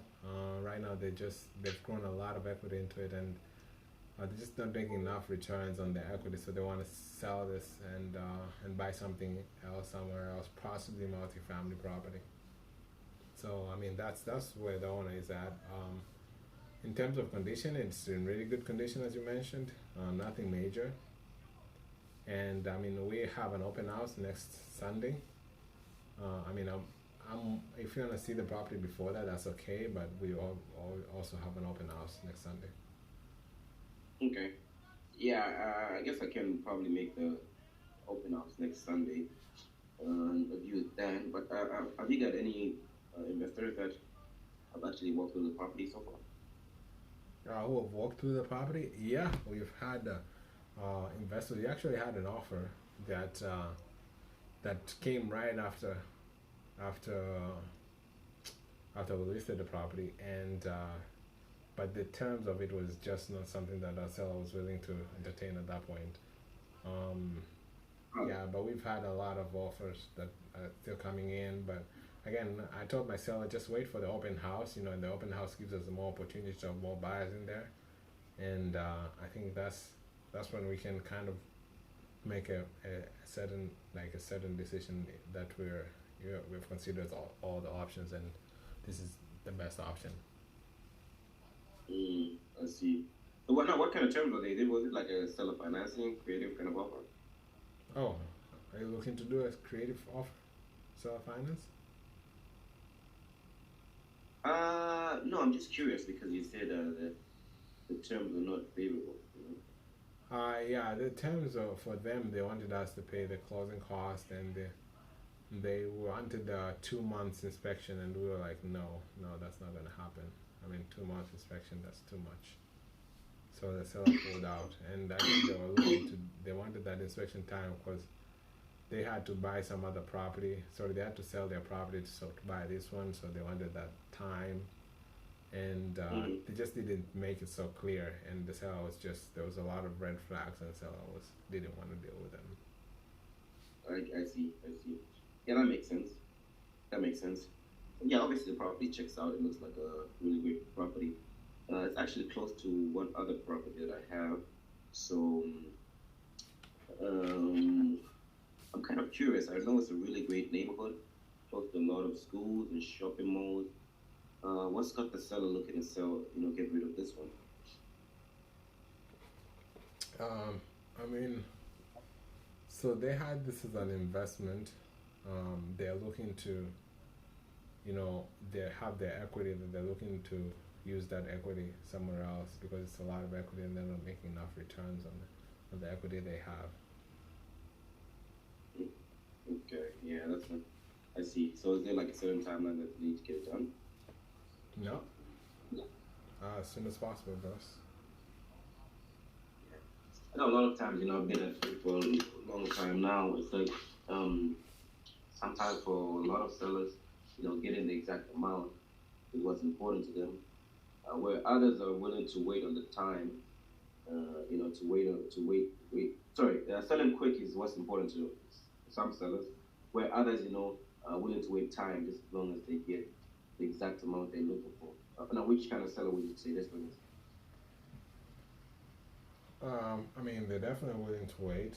but they would love to sell it as. I mean, if somebody came in with the right price, right terms, they're ready to move forward. And are they negotiable on that part? A little bit. Okay.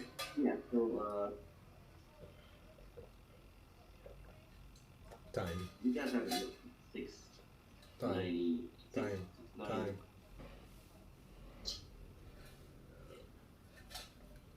Messed it up too slow, buddy. Zero and Too creative. slow. Yeah, because you didn't read creative. Tried to wait for you. Transition 0, creative 0, story 0.5, 1 rapport, 1 intro. 2.5. Yeah, bro, I need to increase it. Yeah, and reaching to the end. Yeah. Okay. Because you're getting the same score. You know? Yeah.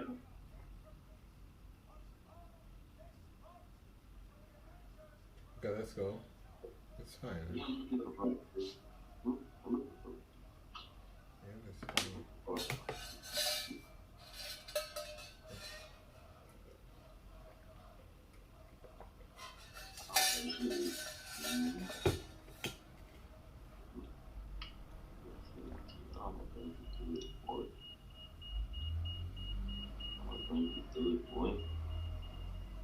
Strategy. Ready? Oh, nah. Here I come. Trying to find me. This is. Hello. Hello. Hey, Philip. How are you? I'm good. How are you? Good, good, good, good, good, good. Wow. This property says Jennifer Lopez. Okay, sorry. Listed.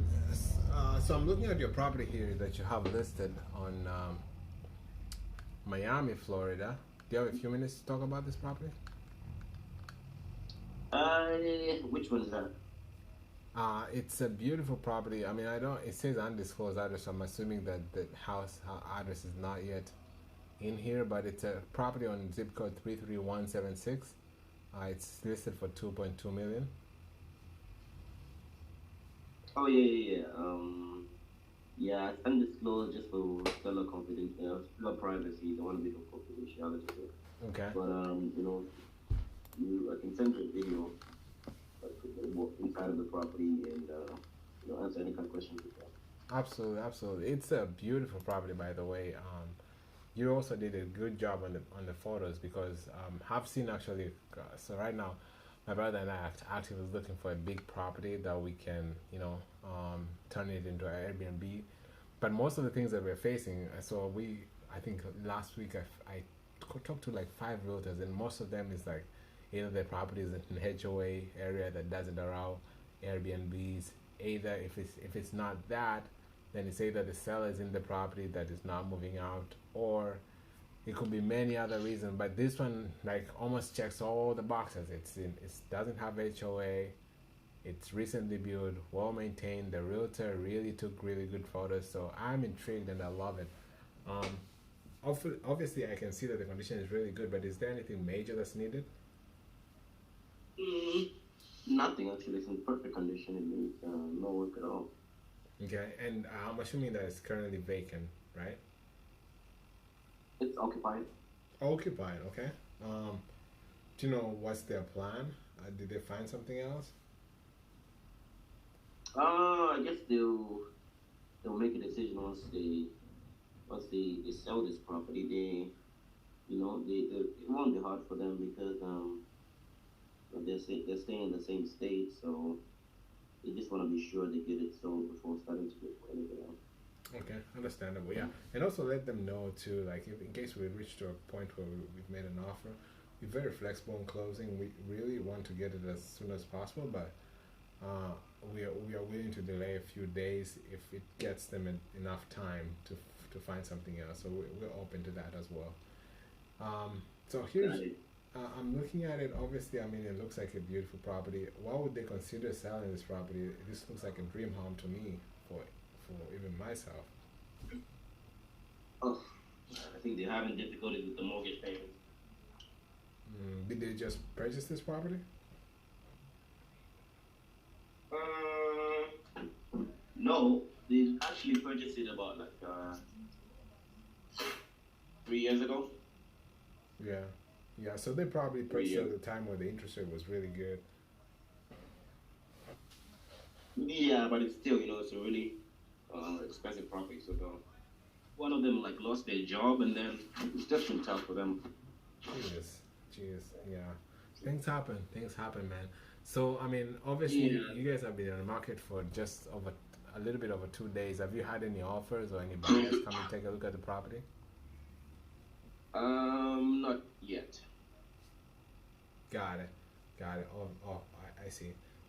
Yeah, so I'm interested in presenting an offer to you. When we buy most of these properties, I mean, we try not to use a cash offer because a cash offer on this property like could be like 2 million, and we would rather use a loan, an investor loan, which obviously that gives us a lot of leverage and come in and buy this property using that loan. But that loan, you know, in the past the interest rates were really good, but right now the interests have increased so much that it's hard for us to make a decent investment and make money on it. So I was thinking, I mean, we just purchased another property a few months ago, an Airbnb too. We put it on Airbnb. Right now we're making on that property almost excess of over 3,000 a month cash flow. And we got that property using creative finance, where the seller held the mortgage in his name, and we gave them a down payment and took over the existing payments. Do you think your seller will be open to doing something like this on this property? And I mean, they're already, having problems with the mortgage. I mean, that sounds like kind of risky. What happens if, you default that payment? Yeah, I mean that's the fair argument, and actually that's one of the biggest concerns that people usually have, is what happens if you run away, if you default. One thing I can tell them that we're not planning on defaulting or running away. This is a business model that we've done for over 3 years, and so we do make sure that the seller is protected in terms of our contracts. Time is call 1.5 intro, 1 stories, 1 floor, 1.5 transition, 1 creative, 3, Right. 4, 5, 6. Oh, that's the first 6. That's like how do you say, eureka moment, or the highest maybe today. True. Maybe Philip won't be so generous anymore. All right. Or maybe I'll beat it. Maybe you'll be there. That's all right. Let's take a 10. I think 10 minutes. Okay.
sir.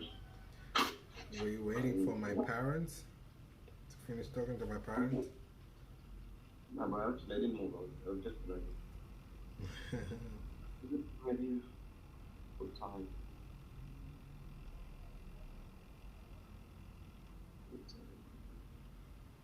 What's the excuse? That's what? What? For being late. I'm not late. I didn't make it late.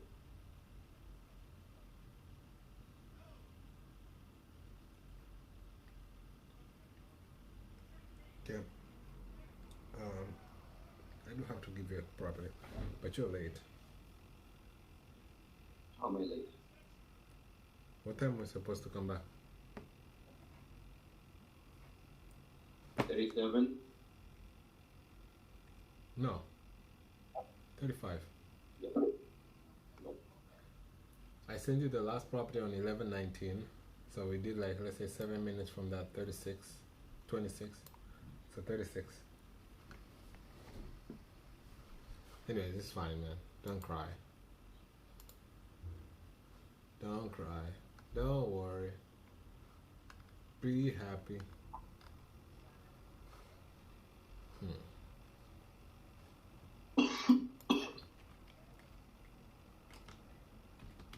You're not coming in the morning. Huh? You're not going on Instagram.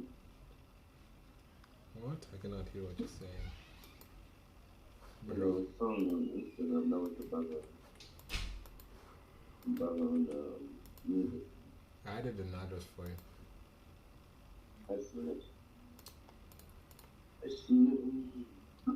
I seen it. Okay. Okay. Anyway. Hello, ring ring. Hey. Hey, am I speaking to? Yeah. It's Joseph. Perfect.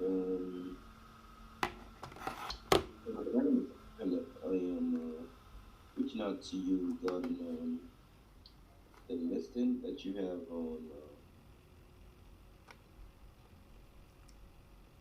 Mahukina Plain. I don't know if I said that correct. Mako, yeah, Makoahin place. Yes. Yeah, man. I mean, the name is kind of tough. It's kind of tongue twisting, I guess, to say it that way. But yeah, so I'm an investor. I'm interested in purchasing a property that I can put in some work, possibly develop, and make an income out of it. So obviously this property is in Hawaii. Now I don't see any pictures over there. Could you let me know what's going on with this property? Yeah, so you're looking to put in some work into it and then what? And then make some money up. I guess put it the rental income, or put it either the rental property or just resell it after that. So you're not sure? Yeah, I'm not sure. I guess it'll depend on what exactly is needed of the property. But I don't know any way that I can make some money, have some liquid cash that I would like to spend, and obviously get some returns out of it. I mean, I would say do your research first and then call me when you're sure. Well, it's kind of tough because there's no starting point based on the property. There's no pictures online, neither is there much in the description. So I want to see if we can have a conversation. That way I can know where I stand and if it's a good fit for me. Okay. It's a rental. It's nothing major in the house. Seller selling it as is. We have an open house, but you can come and see the property any day. What else do you want to know? Yeah, open house, rental property. How much does it rent for? $3,000 a month.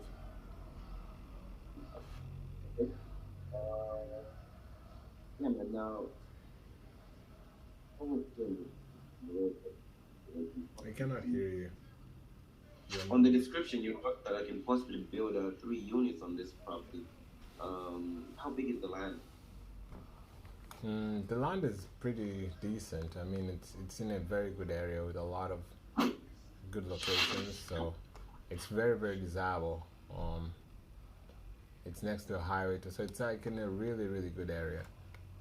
You can build other properties and possibly make. I mean, if you're gonna do a rental, I think there's enough way to convert this into 3 different units, and then maybe add an additional more unit, and you can make a lot of money on this property.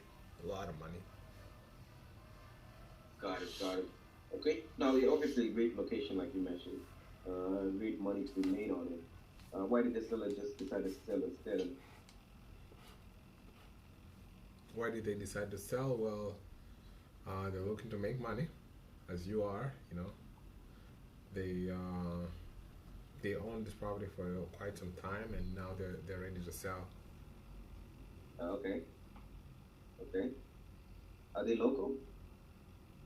Yes. No, I've never been to Hawaii, so I'm from California, so this is gonna be my first, property, on the island. So, Why are you looking to really, invest in Hawaii? Why not California? I think California is much better. this with a lot of traffic of people coming over there, so I know if I, was to put it as a, rental property, I can it would make sense, or even as an Airbnb. Yeah. So that's what I'm looking at. Okay. Now, you said it's occupied, has no much repairs, and you have an open house on it. Is there any time, a particular time that it needs to get sold by? What's the timeline on that looking like? No time, man. I mean, they want to sell it as soon as possible. Drop the price in a few days ago, and again, right now we really want to sell because he has a property that he's looking onto and is really liked. So he wants to get rid of this as soon as possible. Got it. Let's see, I saw that you dropped the price. Has that increased the traffic?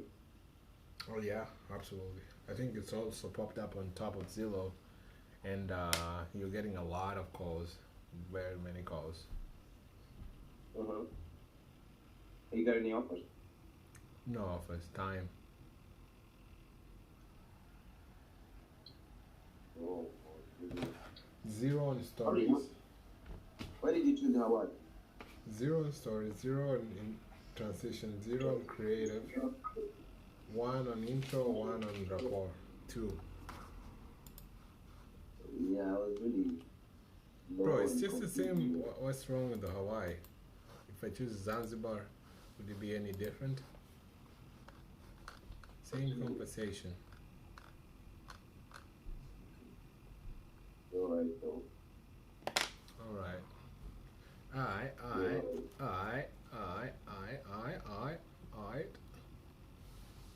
You buy a property in Hawaii. Hawaii is also another expensive place. It is? Very Yeah, I can see that property looks really bad, and then it's like 1 million.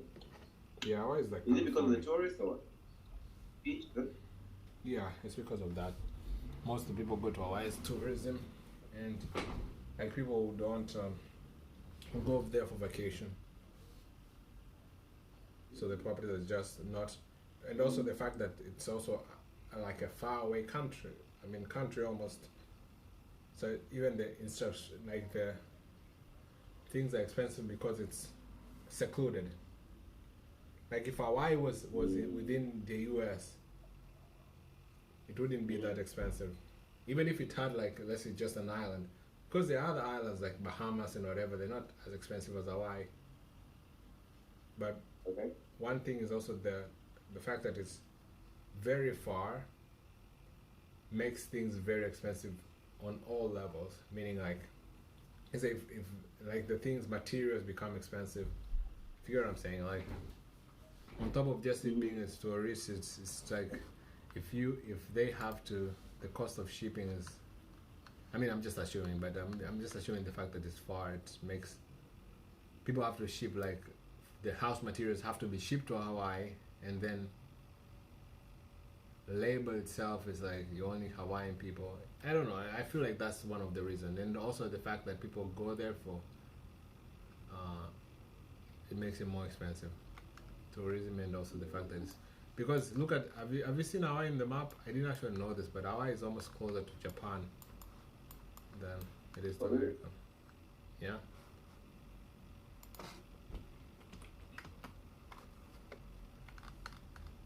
And I'm gonna ask you one question that you're gonna be surprised after this. Yeah, Hawaii is Okay. almost closer to Australia actually. Let's see. It's in between Australia, Japan, and Philippines. Very, very far.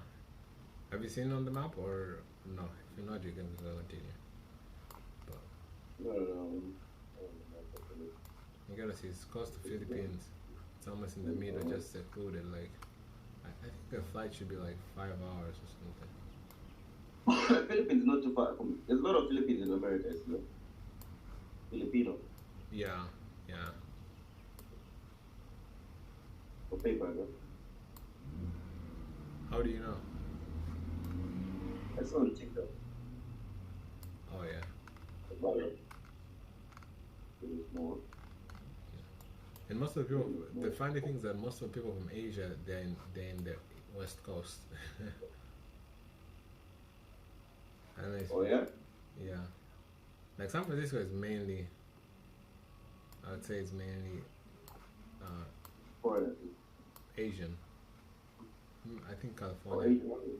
Like I think California is probably the most Chinese.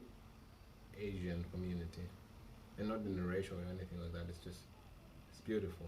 The fact that it's so mixed with. Mm. There is, I think there's more than whites, but also whites are here too. More than white people. Yeah, I feel like it.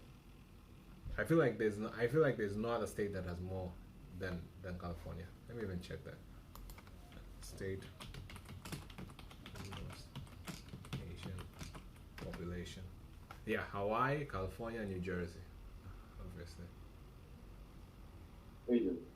Yeah. So Hawaii 37. Ooh, Hawaii 37. I think because it counts like the Samoans and they're counting us. Yeah, Hawaii obviously it has to be. California 15. Then New Jersey 10%. California has the highest Asian American population, a total of 5 million. Yeah, and that's really high. Hmm.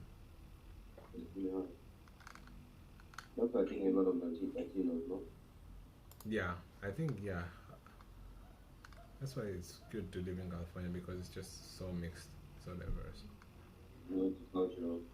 Hmm. You're gonna ask me something. What is that? Oh yeah, I was gonna ask you this. What is the closest country to America? Remove Canada and Mexico. China? No. I saw this on TikTok because somebody was asking what's the closest country to America, excluding Canada and Mexico. Yeah, it has to be China or Russia. Oh, you got it. Russia. It's Russia, right? Russia is the closest. Russia Yeah, I is, mean, because when you look at the map, huh? yeah. If you look at the map, it just makes sense. Yeah, Alaska. Alaska is Alaska. So Alaska. I think if Alaska was not part of America, it wouldn't be because Alaska is almost like secluded. You have to go through Canada to go to Alaska. But Alaska. But it's part of America, right? Yeah, but it's part of America. Similar to how other I think how other Puerto Rico is also like an island very very far, but it's part of America. So Alaska borders borders when you look at the tip of Alaska and the tip of Russia, they're very close to each other. And then there is an island, an Russian island, that is so close. It's almost like 50 miles from the side of Alaska. And 50 miles in comparison is like for me, like let's say 50 miles is if I drive from here to San Jose, I think it's 50 miles. That's it. That's total. That's like 30 minutes drive. Huh? So imagine This is you. so strange. So how come Alaska is? I'm looking at the map.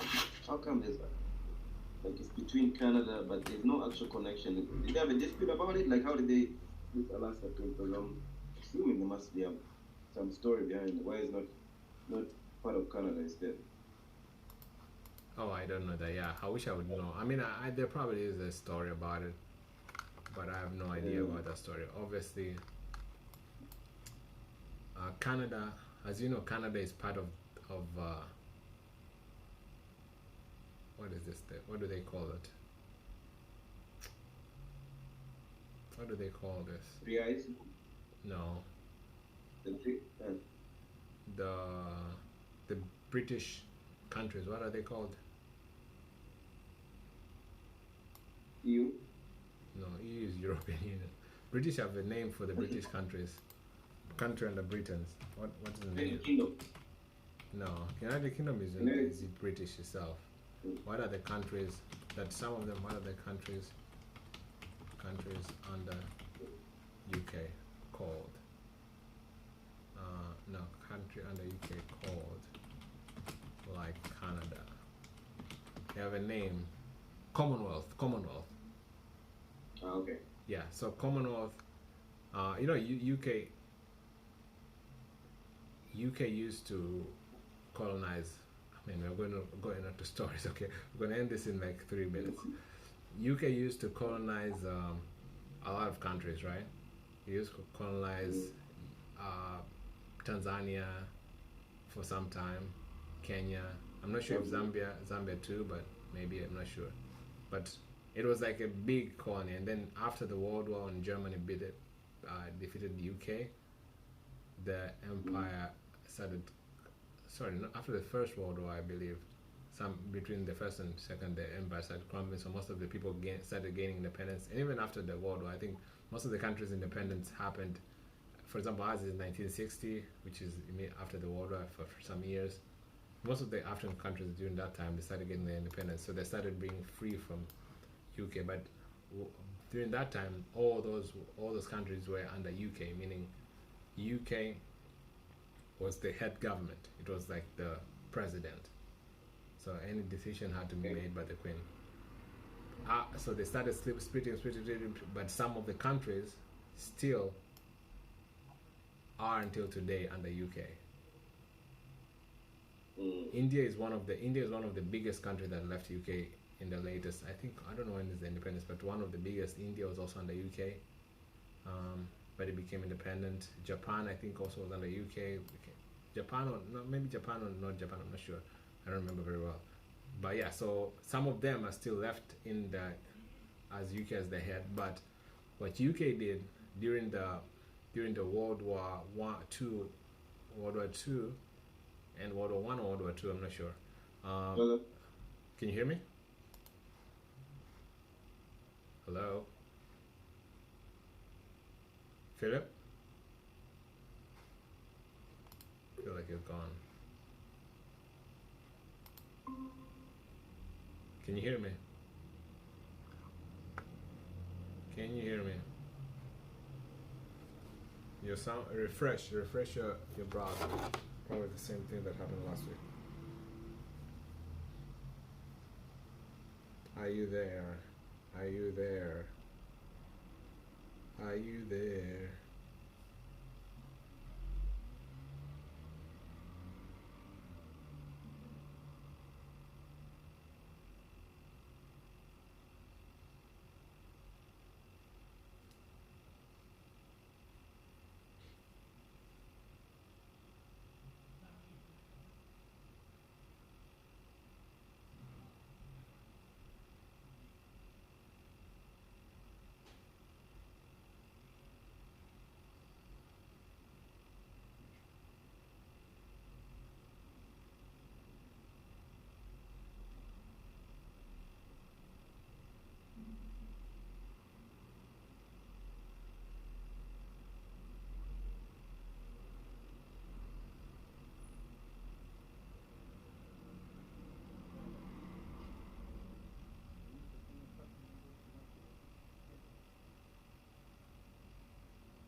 everything has to be here, designed from scratch.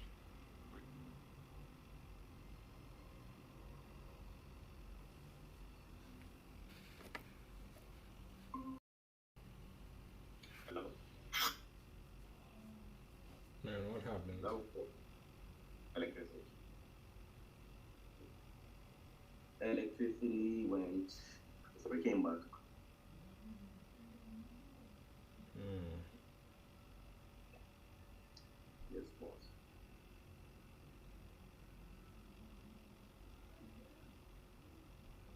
Nice. I need to fix this thing tomorrow. I need to fix this thing tomorrow. I'm surprised that it hasn't finished.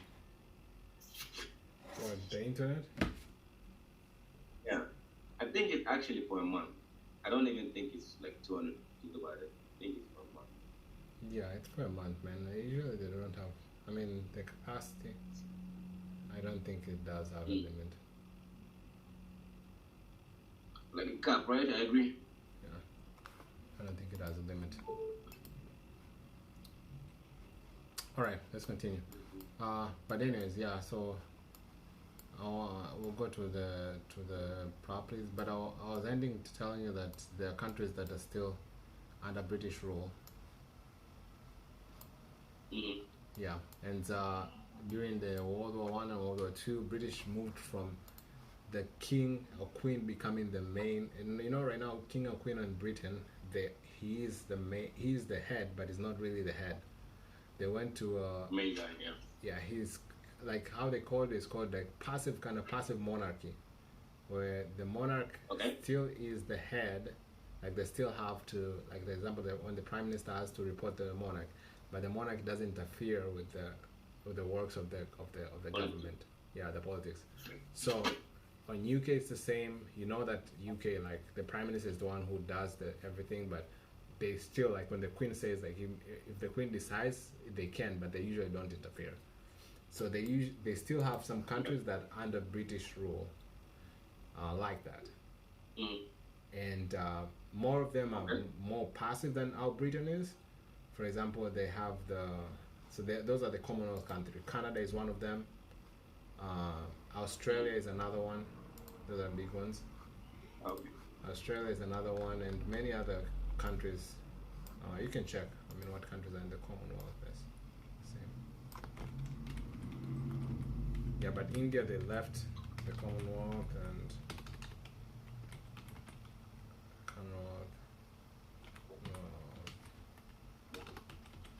countries.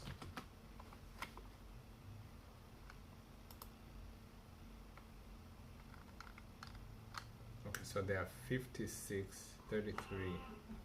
What? 56 is a lot. Kenya? I think some of them, it depends on how you look at it. Let's see. They can still push out from Mozambique. I think it's more of like there's some maybe a core, so simply refers to Commonwealth, and some majority territories. So these are former. So this is former. This is different from the ones that they have direct control. They are connected to former territories of British Empire, and they're connected through their use of English language and historic, which focuses on non-governmental. So which focus on intergovernmental relationship, and Commonwealth Foundation focus on non-governmental relationship between the member nations. So this is more like because we were colonized by Britain, so we're going to be friends kind of thing. But there is ones that are head of the Commonwealth. Okay, so head of the Commonwealth is Charles. Prince King Charles right now, which was Queen Elizabeth.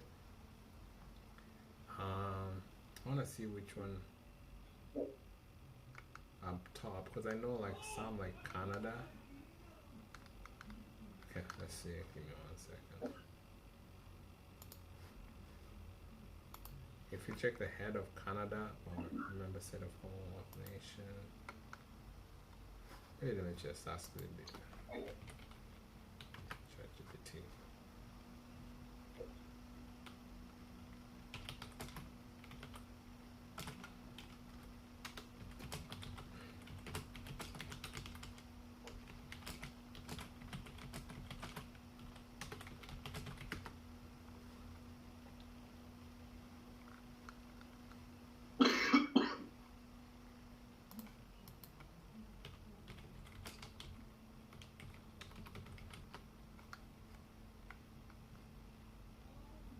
okay, so UK and Canada have historic connection due to British colonization, but Canada is now fully independent. Okay, that's something I was wrong.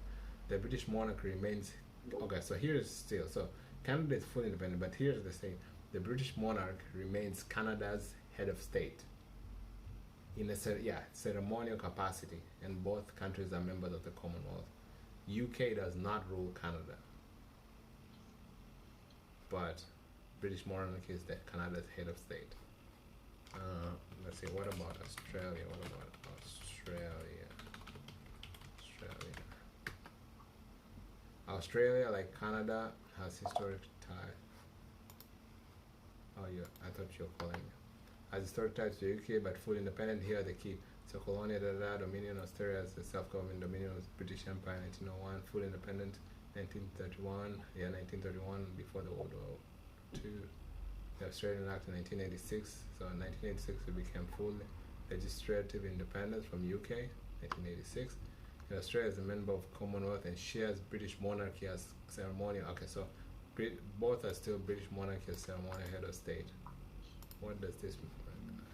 In the monarchy, the king or queen is the head of state. The British monarchy is known as the constitutional monarchy. Yeah, this is what I was trying to say, like passive monarchy. This means that while the sovereign head of state, while the sovereign is head of state, the ability to make and pass legislation resides with the parliament. Anyway, that was just for my curiosity.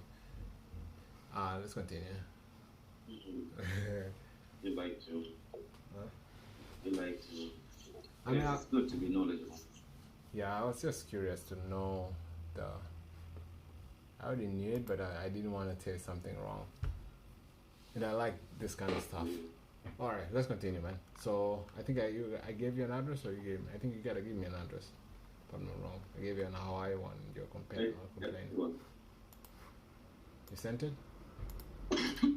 Alright, hello? I think. Philip?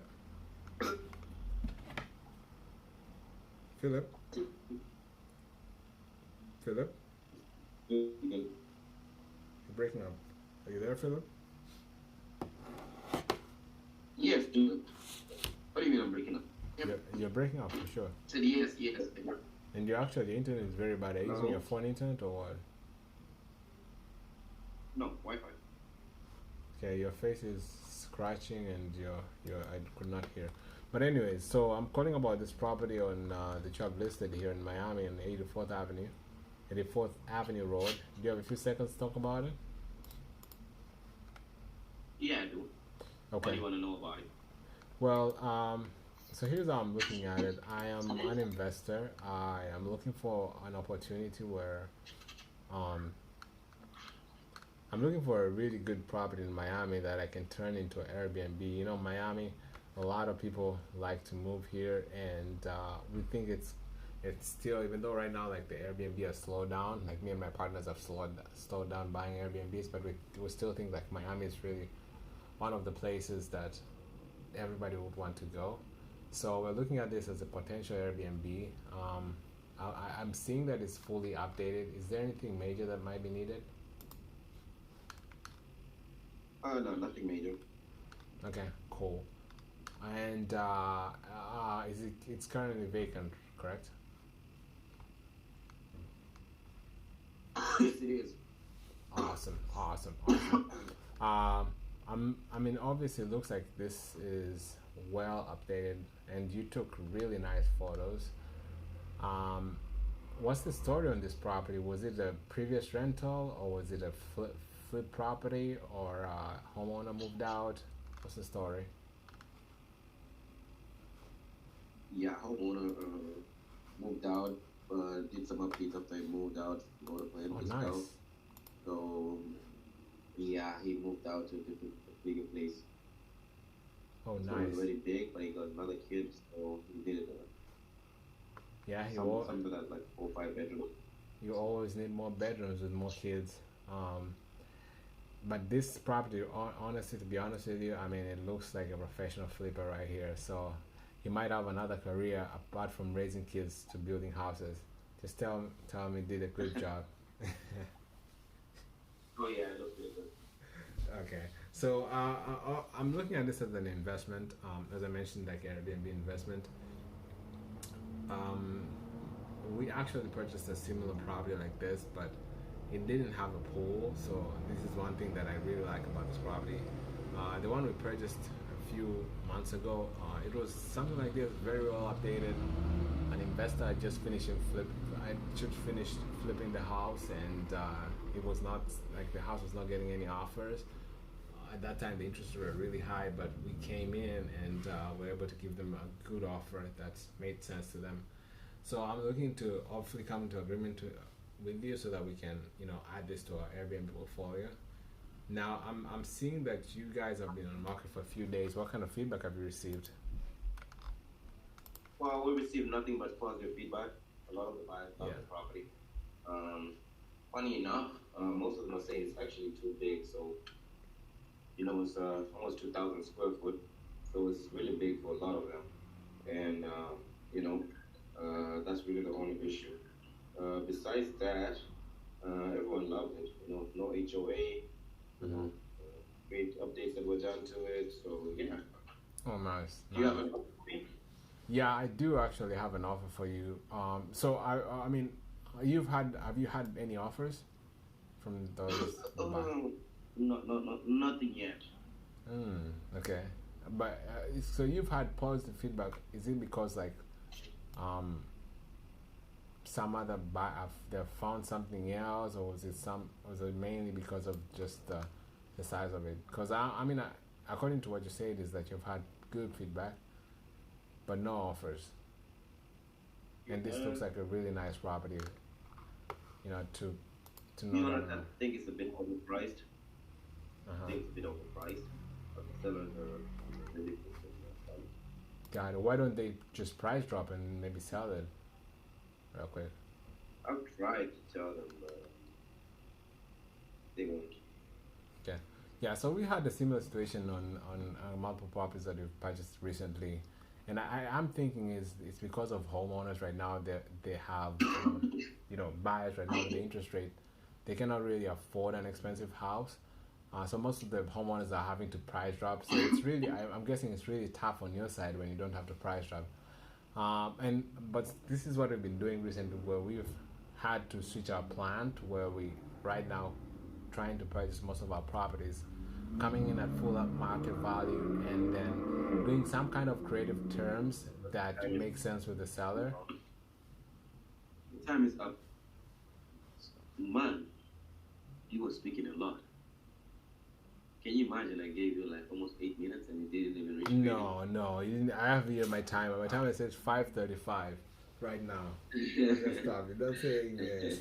And I didn't talk a lot. Maybe I talked a lot when explaining about EU and Commonwealth, but no. Okay, maybe you're right. Whatever. You do your bidding. Do your bidding. Yeah. I'll give you for a token. 1.5 for a token. 1.5, 0 is 4. 1.5, 0.50. Okay, I added an address for you at the same time. Make this one kind of different.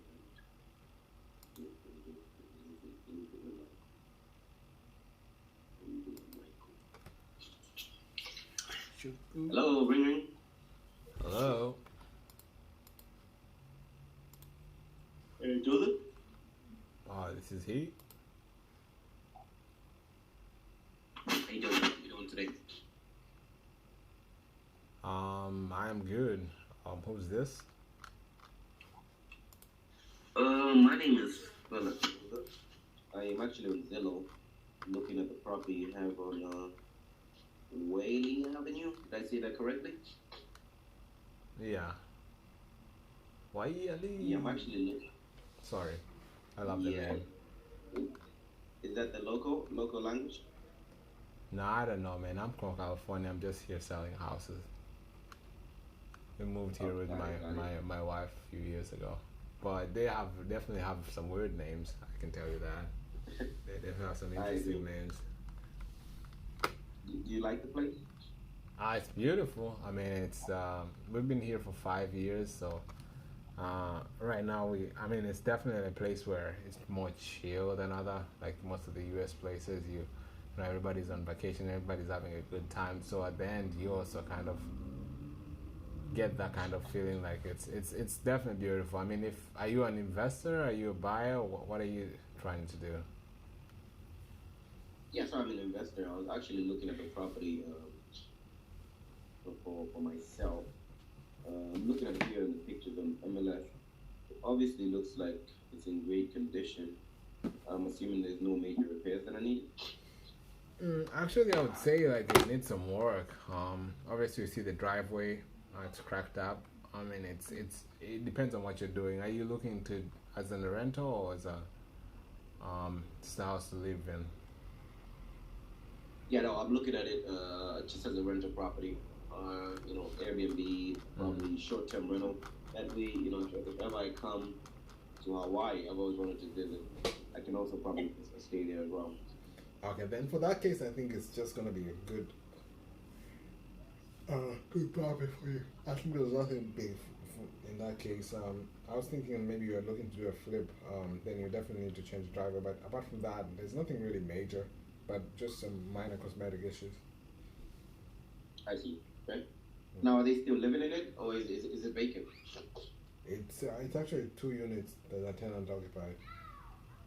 Oh, nice, nice.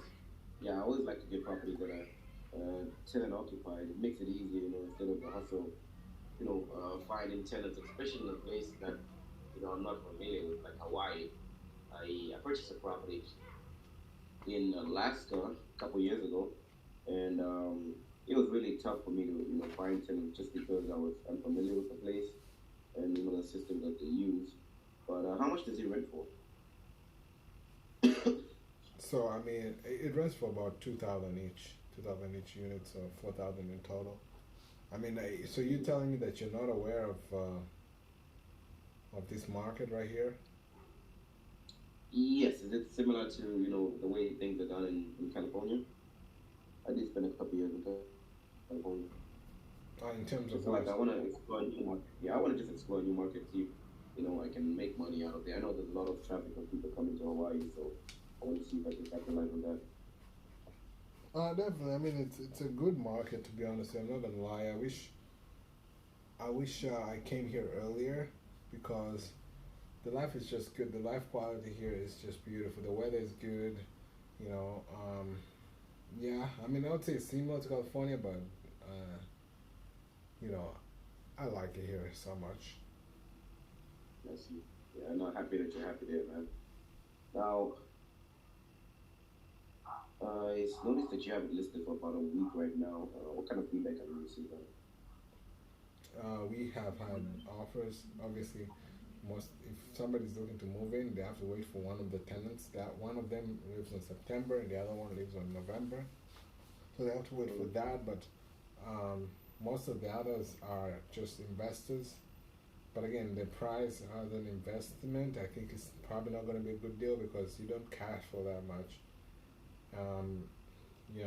That's the reason we think like an investor might not be a good deal for an investor. But it depends on what you're trying to do, man. I mean, really. Okay. Yeah, I mean, I'll probably, do something like I said.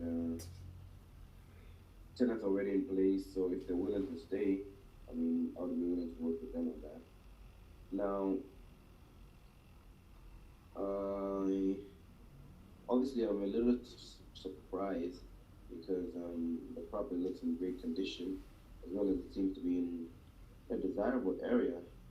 And why would they want to get rid of something like this?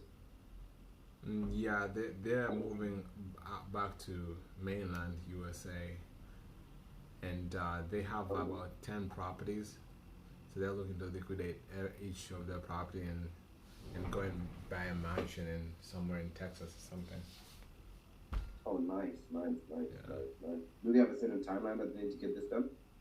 I mean, they started this process of selling properties like 2 years ago, so they're taking it slowly. They know that if they put themselves on a time clock, they'll probably lose a lot of money. So they're taking it as easy as they can. Hawaii is still so beautiful, so it doesn't hurt to say a few more. months or years. Yeah, that makes sense. That makes sense. Now, have you received any offers? We received about 2 offers from investors, but they're too low. I'm assuming that they're not negotiable in the price. A little bit they are.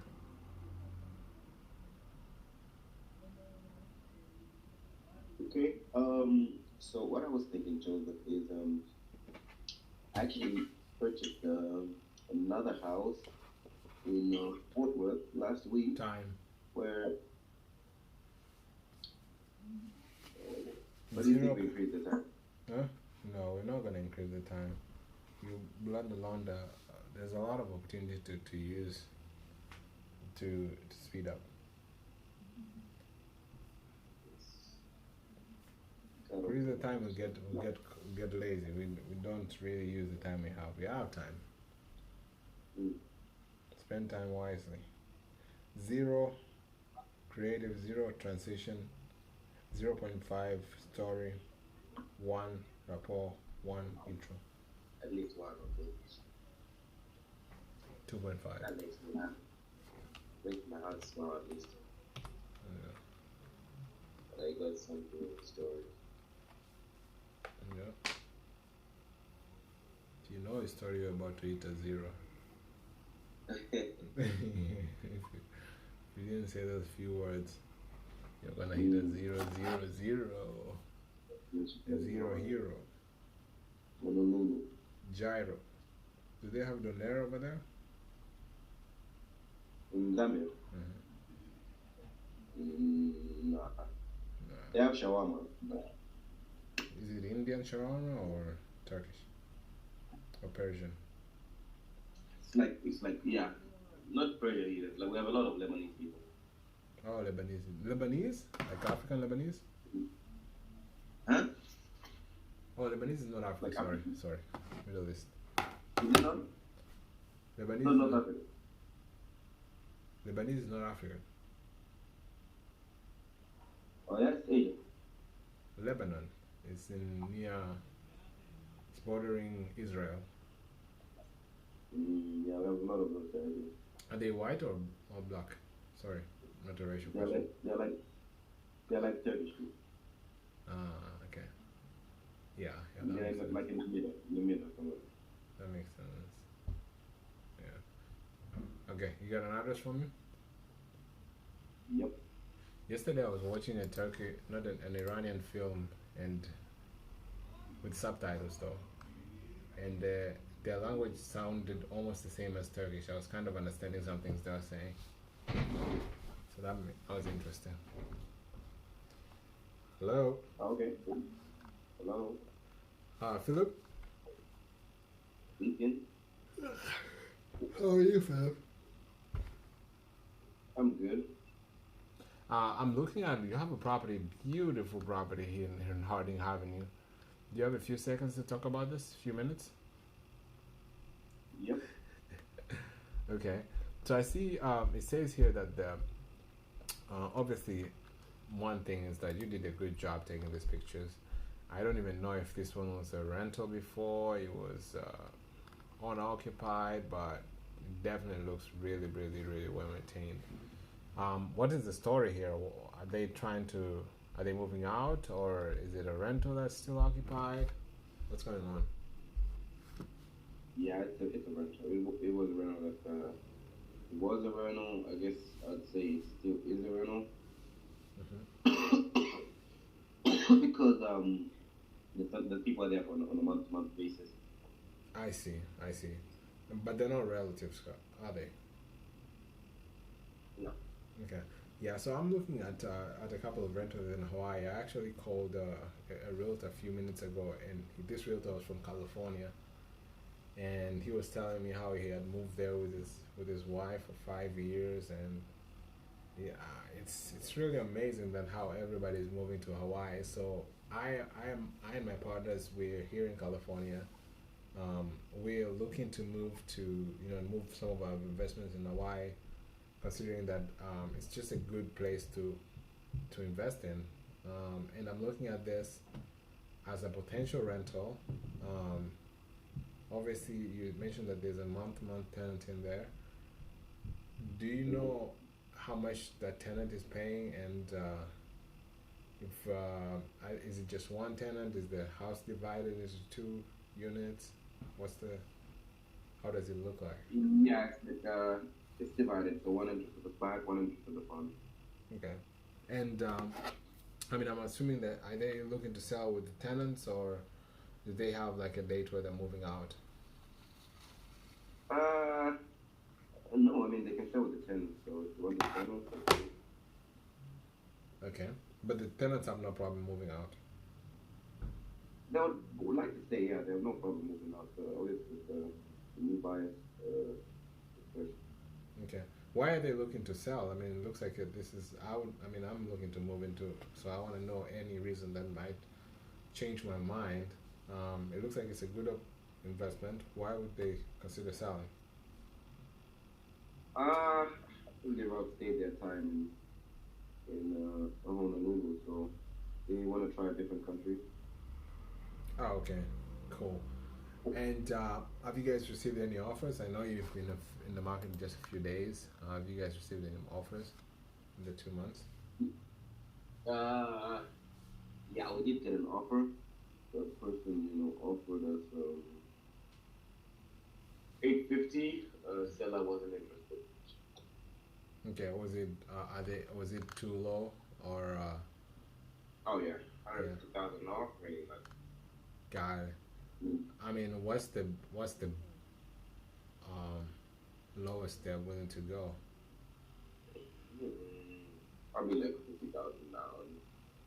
Okay. Sorry, 5,000, 10,000 dollars. $5,000-$10,000. I get it. Yeah, I mean we've been purchasing multiple houses recently in Hawaii, and as I mentioned, I talked to this agent a few months ago. That we purchased our first ever property in Hawaii, and that property had been sitting in the market for almost like 100 days. I'm guessing right now due to the fact that interest rates is really high, so most of the buyers are not really moving into. I'm not buying properties, but for us, it made us, obviously that it's very hard for everybody to buy a property right now with the interest rate. They just don't cash flow. So I have to run the numbers and see where I'll be at in the cash offer.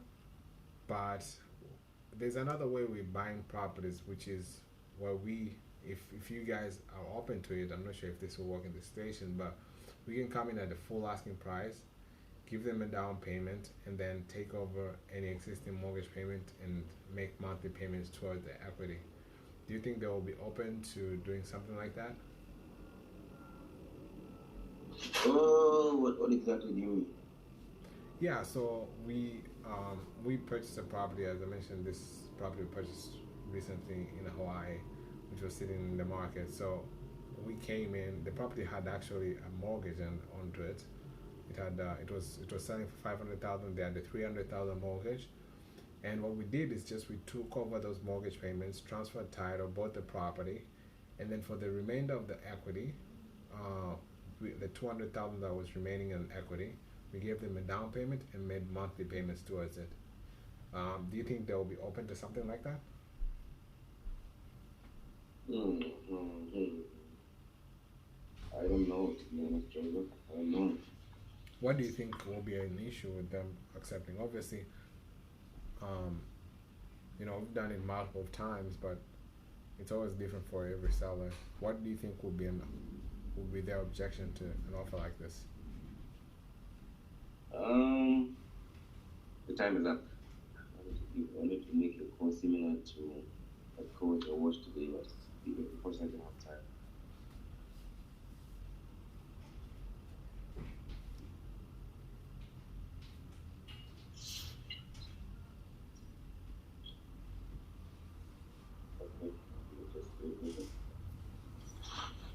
Yeah, I need to find the address for you. For you.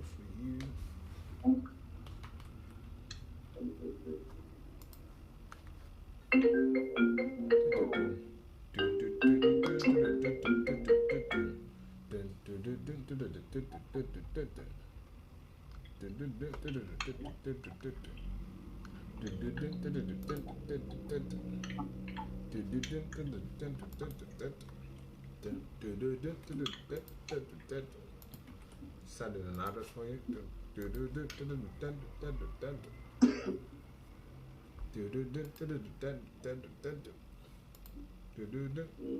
One, two, three, four, five,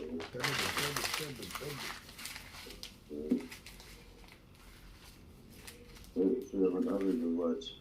Let's say 4.5 each. Each have an average of 2.5. That's not good.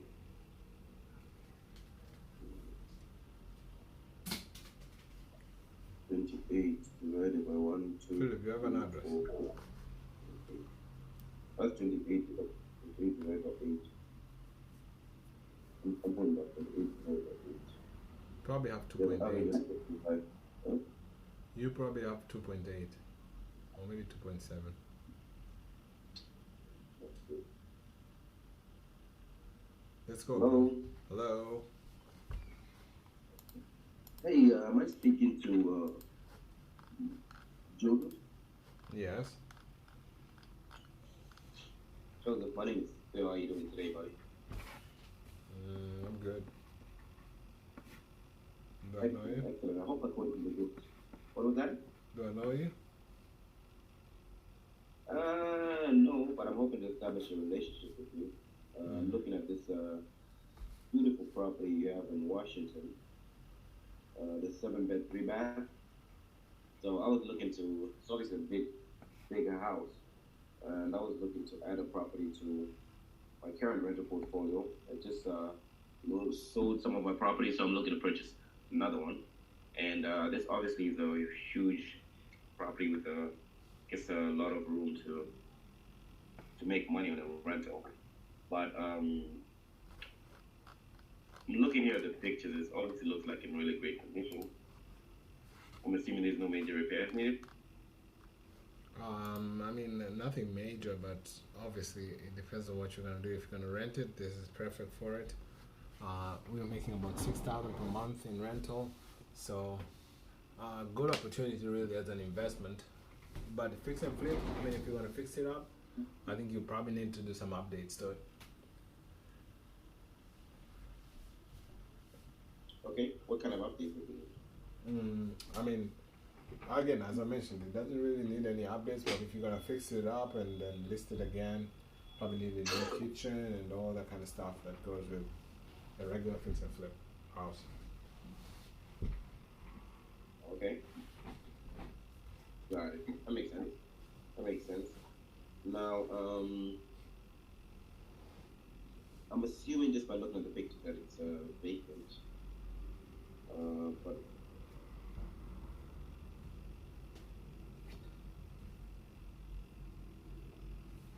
Hello?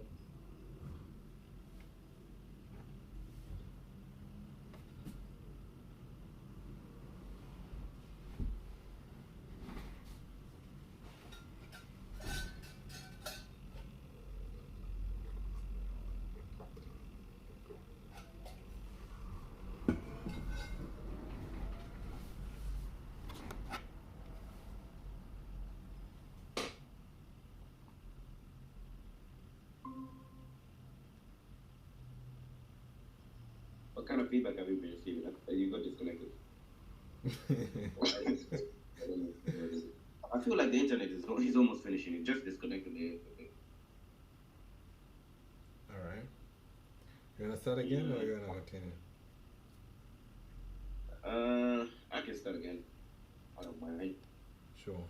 I don't mind. Hello, ring. Hello? Hey, am I speaking to? Hey, this is Justin. So my name is Philip. How you doing, sir? Good, sir. How can I help you? Well, I was just calling regarding that listing that you have in Washington, 7-bed, 3-bathroom.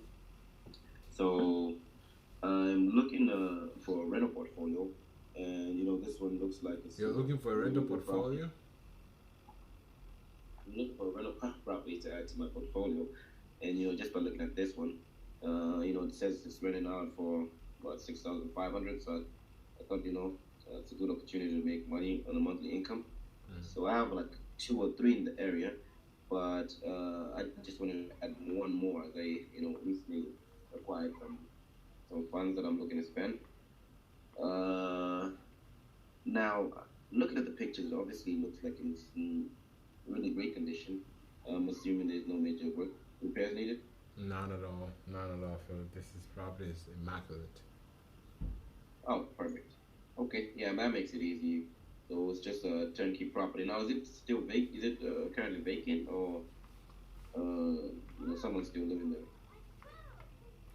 It's currently one. So it has a unit in the back which is currently occupied, but they're moving out by the end of the month. Okay. Moving out at the end of the month. So, is that the owners or the renters? Not renters. Okay. Yeah. So obviously, then would they need to sell, at that time, or is it like a certain timeline, or they're aware of the sale and they can close anytime? As soon as possible, brother. As soon as possible. Okay. Now, obviously, it looks like it's in a really desirable area, like you wrote down. Close to the university district and all that. What's got the seller, even considering selling this thing? I mean, I think it's just that they are tired of investing in real estate. They want to use their money to vacation to Hawaii. Oh, they want to move to Hawaii. Okay. Nice. I've never been. Have you? Me? I say I've never been to Hawaii. Have you? Right. No, never. Okay. Yeah, so they want to move to Hawaii. That's the reason why they're selling. So, are they firm on that pricing that they have listed there? They have some wiggle room, but again, investors, please come in with a fair offer. We don't want to argue, but we also don't want an insult kind of offer. We had an investor send us an offer at 900,000. I was like, are they crazy? Are they crazy? Like, this is a property, not a giveaway. Yeah, no, I get it. Yeah, so they're open, but it just has to be kind of negotiable. So then, if they don't get that 1.3, anything close to that, I know you said they wanted to move to Hawaii. What's their plan B in that case? Will they drop the price, or they'll just stay there? They'll probably drop it a little bit. Okay. Okay, got it. Okay, yeah, obviously it's a really new listing, so you might get more traffic on it. But I'll just tell you right off the bat, from a cash offer, right now with the the really high interest rates on the investor loans, a lot of us lenders are having a hard time qualifying for these loans. I went to a lender last week to try to get a loan, and he offered, I think, a 9 or 10% of man. It's really too high. So if I do it a cash offer, obviously wouldn't want to start the service anyway. So what I was going to do instead is we've recently been purchasing property. Are you there? Time's up.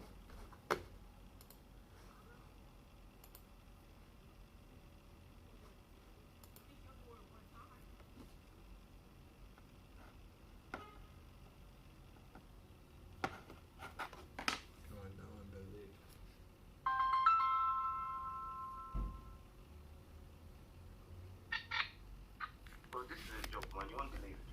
Your computer went off. Yeah.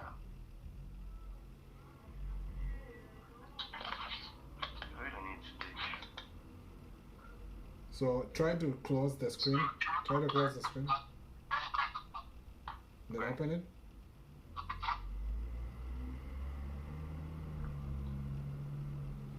Hold the power button for a long time. Okay. Nothing. Nothing. Unplug and plug.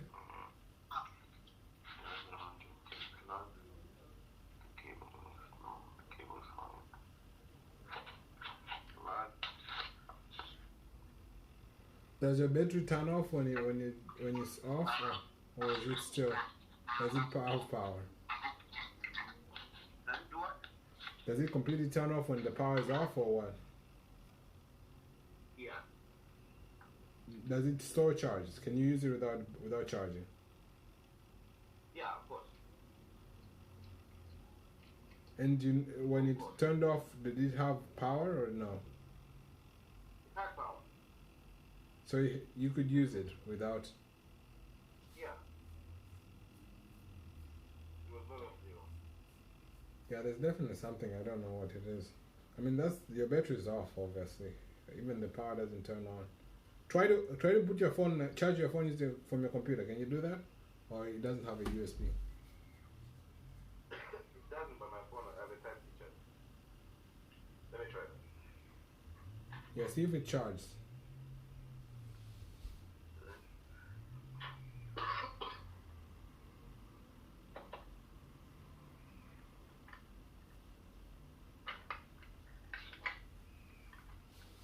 By the way, I gave you 0.5 on everything except intro.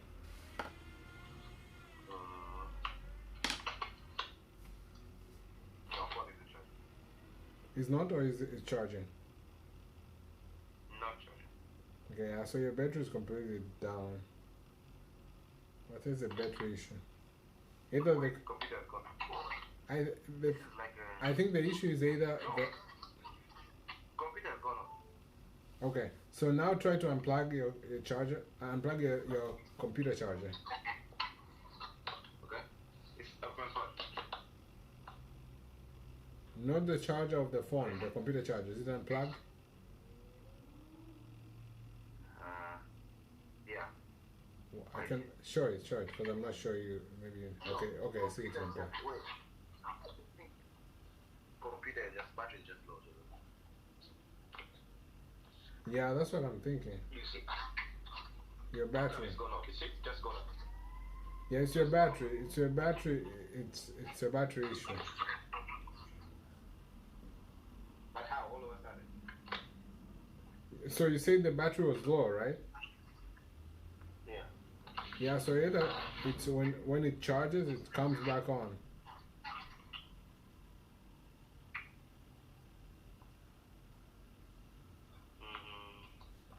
I mean, I don't know. What I know though is that it's supposed to show first of all charging on your screen. I don't know why it's not showing that. Yeah. But definitely it's your battery, because it's not the computer. Because if your computer was damaged, when it switches on, it wouldn't come on the same place. It would be turned off. You know. Yeah, I do restart. It will restart. So it's just the battery. Either the connection of the battery is messed up, like it's not, when you shake it, it unconnects the battery, or the battery itself is dead.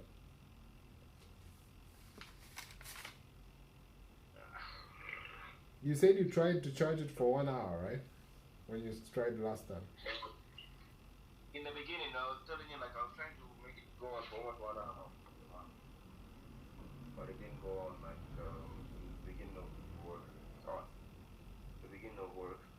Did you try charging it in the beginning of the work? Yeah. Yeah, it's It was bad. connected to the charge. What's the percentage now for the battery? It's low, but it's charging. 3. Yeah, it's definitely battery. Definitely battery. So maybe you shouldn't keep it less than 3. Less than 50%. Try to keep it above 50%. Okay. Try to keep it above 50%. Never leave it low, I guess, just to preserve so that you don't have to spend money. I mean, you don't want to spend any more money. Just keep it, Definitely not. keep it about 50% so that it's always about 50%. In case of, okay. Yeah. So you rated me 0.5. On everything except intro. Creative, you're starting. Transition, you tried to rush it there. Rapport, I didn't feel it. I felt you didn't give. You gave one story, which was not really. I have it recorded though, and one on intro. So that will go to 3. Okay.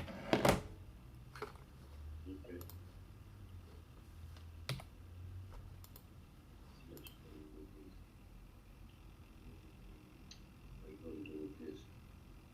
What are you going to do with this? Let's pick your brain. See how good you are.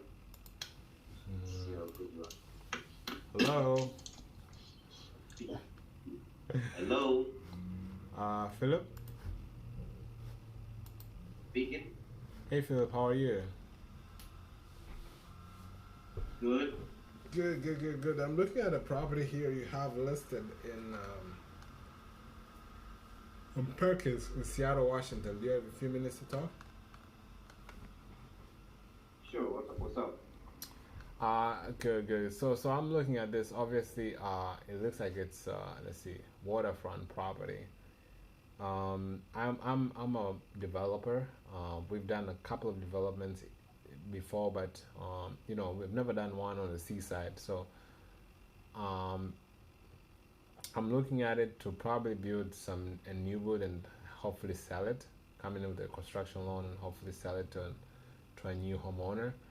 But this, I mean, it looks like it's in a good area. What can you tell me about this property that you have? Anything I should know about? I don't know. I mean, it's just a vacant, like you see, it's just a vacant lot. So this will be ideal. I mean, if you got, big beachfront property, it'll be great for something like that. I guess it just depends on what you want. Yeah, I agree. And actually, this reminds me of I was talking to an agent initially and he has a listing in Hawaii, which we were looking at, and it reminds me of like the Hawaiian properties. Like most of the Hawaiian properties, are close to the beach and stuff like that, so they become really, really valuable. And that's really how we're looking at this property here right now. We're looking at it because we think like since it's an waterfront property, it's probably going to have a lot of value to be added to it. Now, obviously, I mean, I can see the pictures online. I can also take a look at Google Maps and see how it looks like, the area view. But is there any constructions going on, like on adjacent lots? Are there any new constructions? How does it look like, really? Nothing much going on in the area, so we will have no neighbors. Oh, no neighbor. Okay. What? I mean, is that why they're looking to sell? They're looking to sell somebody who probably add some neighbors in there. What do you mean? I think there's nobody on the side, so I guess it's more like a private place. Oh, okay. Okay, cool. I mean, what were their plans before they purchased this property? What were they trying to do? They wanted to get their retirement home over there. I see. And did they just change their mind, or what happened? Yeah. Got it. Do you know if it's currently has like the essentials like water, sewer, and pulled through the property? No. Okay, as in there's none, or you're not aware of? No, that needs to be connected by you. Oh, that needs to be connected by us. Okay, cool. Well, that's not a problem. I mean, we've done most of the development. We actually, the last one that we did, it was very, very far from. So we had a partnership a few months ago with another developer. We came in, both of us, and built like 10 houses. And we had to pull everything with the permits. We had to create a new, new housing structures, and we had to get the water, the sewer. We made a sewer. Actually, we made a sewer, an in-house sewer where it would get, you know, cleaned up by the city every month and stuff like that. So I mean, I have a partner we can work on a project like this. Um, but obviously, I see you guys have been on the market a few days. What kind of feedback have you had from other buyers or investors? We actually have had nobody called. I think it's like the second call received on it. Oh I man. don't know why, and they don't know really calling. It might be, because of the location, being on the beach or no property. So yeah, it's like one of my slowest mistakes. Oh, I'm sorry to hear that. Yeah, but I mean, for us, like I think that really, I mean, as long as I see there's a road nearby. As long as there's that, it's probably easy to bring the other utilities to it. And I agree. I think this is more of like an investment where you add one, two, or three more properties. Like you cannot, if you add one, it will be tough to sell. But if you add like three or four, five properties, it's an easier sell for Mm-hmm. somebody because they know they're gonna have neighbors soon enough. Um, and The two plus, times up. So. no ways, Philip. No ways, Philip. But anyways, man. Have you seen? What? Have you confirmed? Have you seen that the time is up? No, my time says 3:30. But I don't know. Maybe I started my time late. But anyways, 3:30 from 51 to 07 to 57 is 3:30. Wow. from 51 to 57 is 5 minutes and a couple of seconds. Still, you didn't restrict. Were you just wasting time because you didn't you didn't know No, what to because do? no time is you really rush the time. I'm telling you. I don't think my time was saying 3, so I knew I had time. It's good for. Nice, not bad. All right, let's take it at 10. Okay, I'll be back in 10 minutes. Okay.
Yeah, bro. You're taking them and putting them on the break, huh?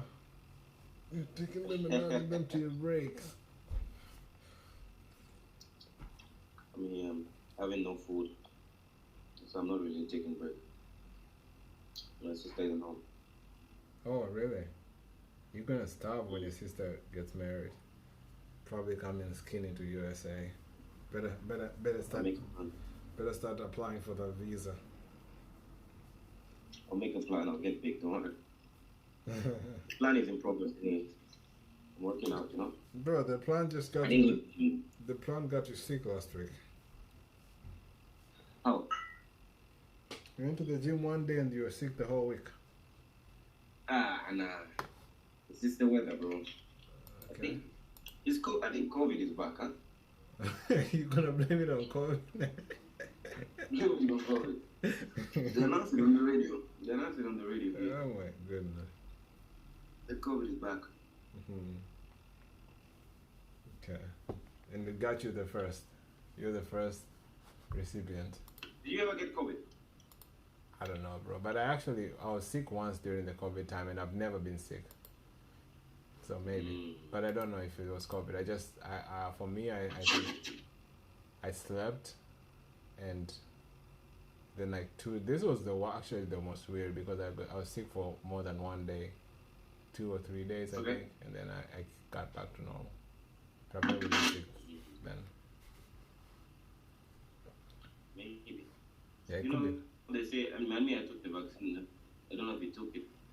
I read didn't. somewhere that they said, like, people's immune systems are really dropped. Like, after people took the vaccine, instead of the immune booster, like, they're actually getting sick more often than before. Yeah, I mean, so the thing is about that is you never know what to believe, True. because some of it is political, some of it is true. Like it's tough to find the real truth. Mm. Mm-hmm. There's part of it was saying that just to scare people away, like hey, don't use it Take the because vaccine. yeah, they're against whatever people will push the vaccine, and some of it could be actually true. Could be true, like maybe people were really sick. You never know because even if they say the numbers, how are you sure that it's actual numbers? Those are the actual numbers, yeah. Yeah, That's but right. I've heard that story, but I don't know for certain because I have not seen I don't have the direct facts, so it's hard for me to say. Mm. But it could be. I mean, it could be. The reason it could be is because the vaccine was so fast, and usually vaccines they do tests for years to make sure vaccines are safe. They have to do to find a vaccine is easy, to find a vaccine, but they have to stress test it, to test it for a number of years and make sure it has no adverse effects. And and for COVID they didn't have that time because the disease just came and then it took the whole world, so they just administered the vaccine, which might have had issues. Quick, yeah. Yeah, so that could be the reason why, but also there's political people who it's just a political statement, just say COVID is bad, that vaccine is bad. So I don't know, man. I don't know. To get people scared, huh? Yeah. I didn't know that for you though. Aurora. Hello. Hello. Morning, am I speaking to you? Yes.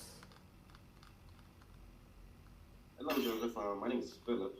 I am actually a buyer and investor. So I am interested in purchasing one of the properties that you have listed on Aurora Avenue. Property looks like in really great condition. So I was looking to add it to my Airbnb rentals. So catch me up to speed on what's going on with this property. So you are an investor, correct?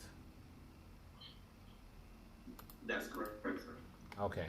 So the property is good, really good condition, as you've seen on the pictures. The house has been listed for over, I would say, 6 months. We're about to enter 6 months, and we had two contract fallout because the appraiser just didn't come in at the number and the sell and the buyers didn't want to put up the money for the appraiser. It's currently under foreclosure because the builder is foreclosing on the builder. The lender is foreclosing on the builder. But there's also another issue because this house is in an Airbnb. Like Airbnb is not allowed. It's in the HOA area where they do not allow Airbnb. So it has to be either direct buyer or long-term tenant, and the numbers probably won't make sense. So I hope this helps. I mean, I don't know how you're gonna make money on this, but I'd love to hear it. Okay. Yeah, I was kind of tough, so there's no Airbnb on it. Wow. Yeah, and is there any like renovations, any work that I can put in just to add some value to it? Well, you could add a pool if you want to, but I don't think that's gonna help you. You can do a lot of things, man. You could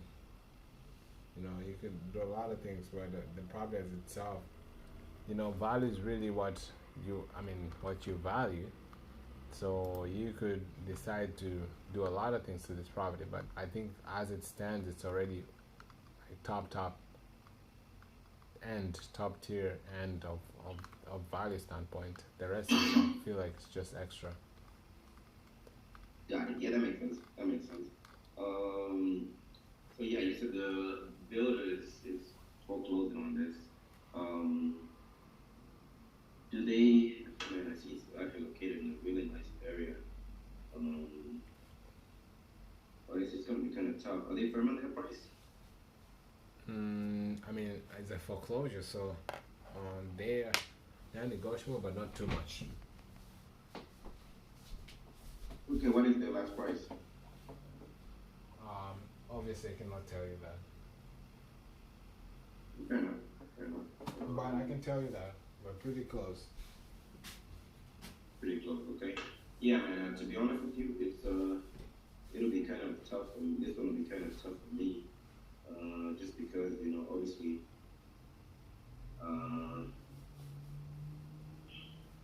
the price that they're looking to get out of the property. So you said it's the builder that's planning to foreclose, not the bank, right? No, the lender is foreclosing on the builder. So there's a builder, built the house, and the lender who gave them a loan is foreclosing on them. Okay. I see. Okay, man. You think they'll be open to doing anything creative on this one? What do you mean? I mean, actually, since it's the lender, man, it's kind of tough because, on a lot of my property, just because cash is kind of high, I found that I've been, having to purchase properties creatively where, I can carry the note, and, pay the actual payment that's needed on the property. Now, is this note that the lender has an assumable loan, or it's not? I mean, I can ask them. I don't really know. It could be assumable, but obviously they'll probably be needed. I mean, they're already under arrears. They have some arrears on their loan. Probably that needs to be paid, and then maybe it could be assumable. I'm not really sure. I can check on that. Okay. Yeah, I mean, if it's assumable, we can get the note up to current, and then keep making monthly payments on it, and then possibly give a balloon payment after like 10, 15 years. So if that's done, just like plan B in case it doesn't sell. Obviously, it's been on the market for quite a while now, almost 6 months. So I would like to throw that as a plan B as well. So why don't you buy it cash? I mean, are you into a cash investor? Yeah, I am. The only reason why I'm not really inclined on cash is because for a lot of us, a lot of the lenders these days, the interest rates that they're charging us, man, they're really so high. I went to one of my lenders recently, and to try to get some cash, but Time. biggest choke on these foreclosures, huh? 1 on intro, 0 on stories. You're saying it at the end, but that was just you trying to get out of 0 stories. 0 stories, 0.5 rapport of flow, 0.5 transition, 0.5 creative finance. So 2.5. What's the way around this one, Joseph? Man, if there's no What way, else do you want? just get a 0. There's no way. No. I know, I'm not saying anything on the market. Mhm. There's no way on the foreclosure, huh? You gotta see what are they trying to do. What are they? I mean, cash off. Okay, so you guys have been on the market. I mean, it looks like have you had any offers? Look, if you have not had any offer, what is the final? So, like, what are you like? What happens if you don't sell? That's the like what will happen. What is the end story? So what are you guys planning to do? It looks like you guys have been on the market, no offers, and it's going to foreclosure. Are they okay with going to foreclosure? No, they're not okay. Okay, but what if we try to figure something out creative? Are they open to doing something creative rather than facing foreclosure? Because foreclosure takes they're going to be on their record for 5-10 years. I mean, would they be open to doing something? Maybe if we can figure something out creatively that will take this property off their hands, then you start the conversation. Okay, so what's the balance? Okay? Is the loan like we put stuff sub to, since it's not gone to foreclosure yet? What if we reinstate the loan, give them some money for them to walk away, and then we take over the payments? Would they be open to that? Okay. But I'm not sure exactly how much. Let's see how much, if I can even cash flow, because I'm not really sure. I have to run my numbers. And you mentioned that Airbnb doesn't work. Do you know how much it will be if I was to rent this out? Do you know how much the rental will be? No, I don't. 5,000. Okay, I'm looking at Zillow here. It says about 3,000. So I don't know. I mean, what's the payment are they making it? So like it's all about the process. It's really what's the pain point. But yeah, foreclosure is tough, but it's not really tough. I think because the first time I told you tough, or maybe we had a predisposition of, like we had a mindset of it's tough, then that mindset is stuck till today. But it's actually foreclosure is the opposite. Foreclosure is one of the easiest because foreclosure, they have a pain point. They have to sell. So you're looking at the days on market. You either see, hey, they have to sell, or they're going to foreclose. When is the foreclosure? So are they ready to just let it go to foreclosure and hit their record, or are they open to doing something today? Okay, something today. What can we do today? Do we have to pay the whole loan, or can we reinstate it and keep on making payments? Maybe even not purchase. Maybe you can do a lease option for some time. Like there's a lot of things to do creatively, but first you have to see: have they given up? Are they still fighting? Are they stuck on the price? Is it just foreclosure and it's the first day, and so they're real? So foreclosure goes on stages. The first day they're gonna be like, oh, I don't want to reduce my price. But if it's 90 days past, they'll be like, okay, I'm about to get foreclosed. Anything will help. Usually that's how you get free properties. And most of the free properties, like where you just give them 0 down and you just take over the payments, is usually foreclosures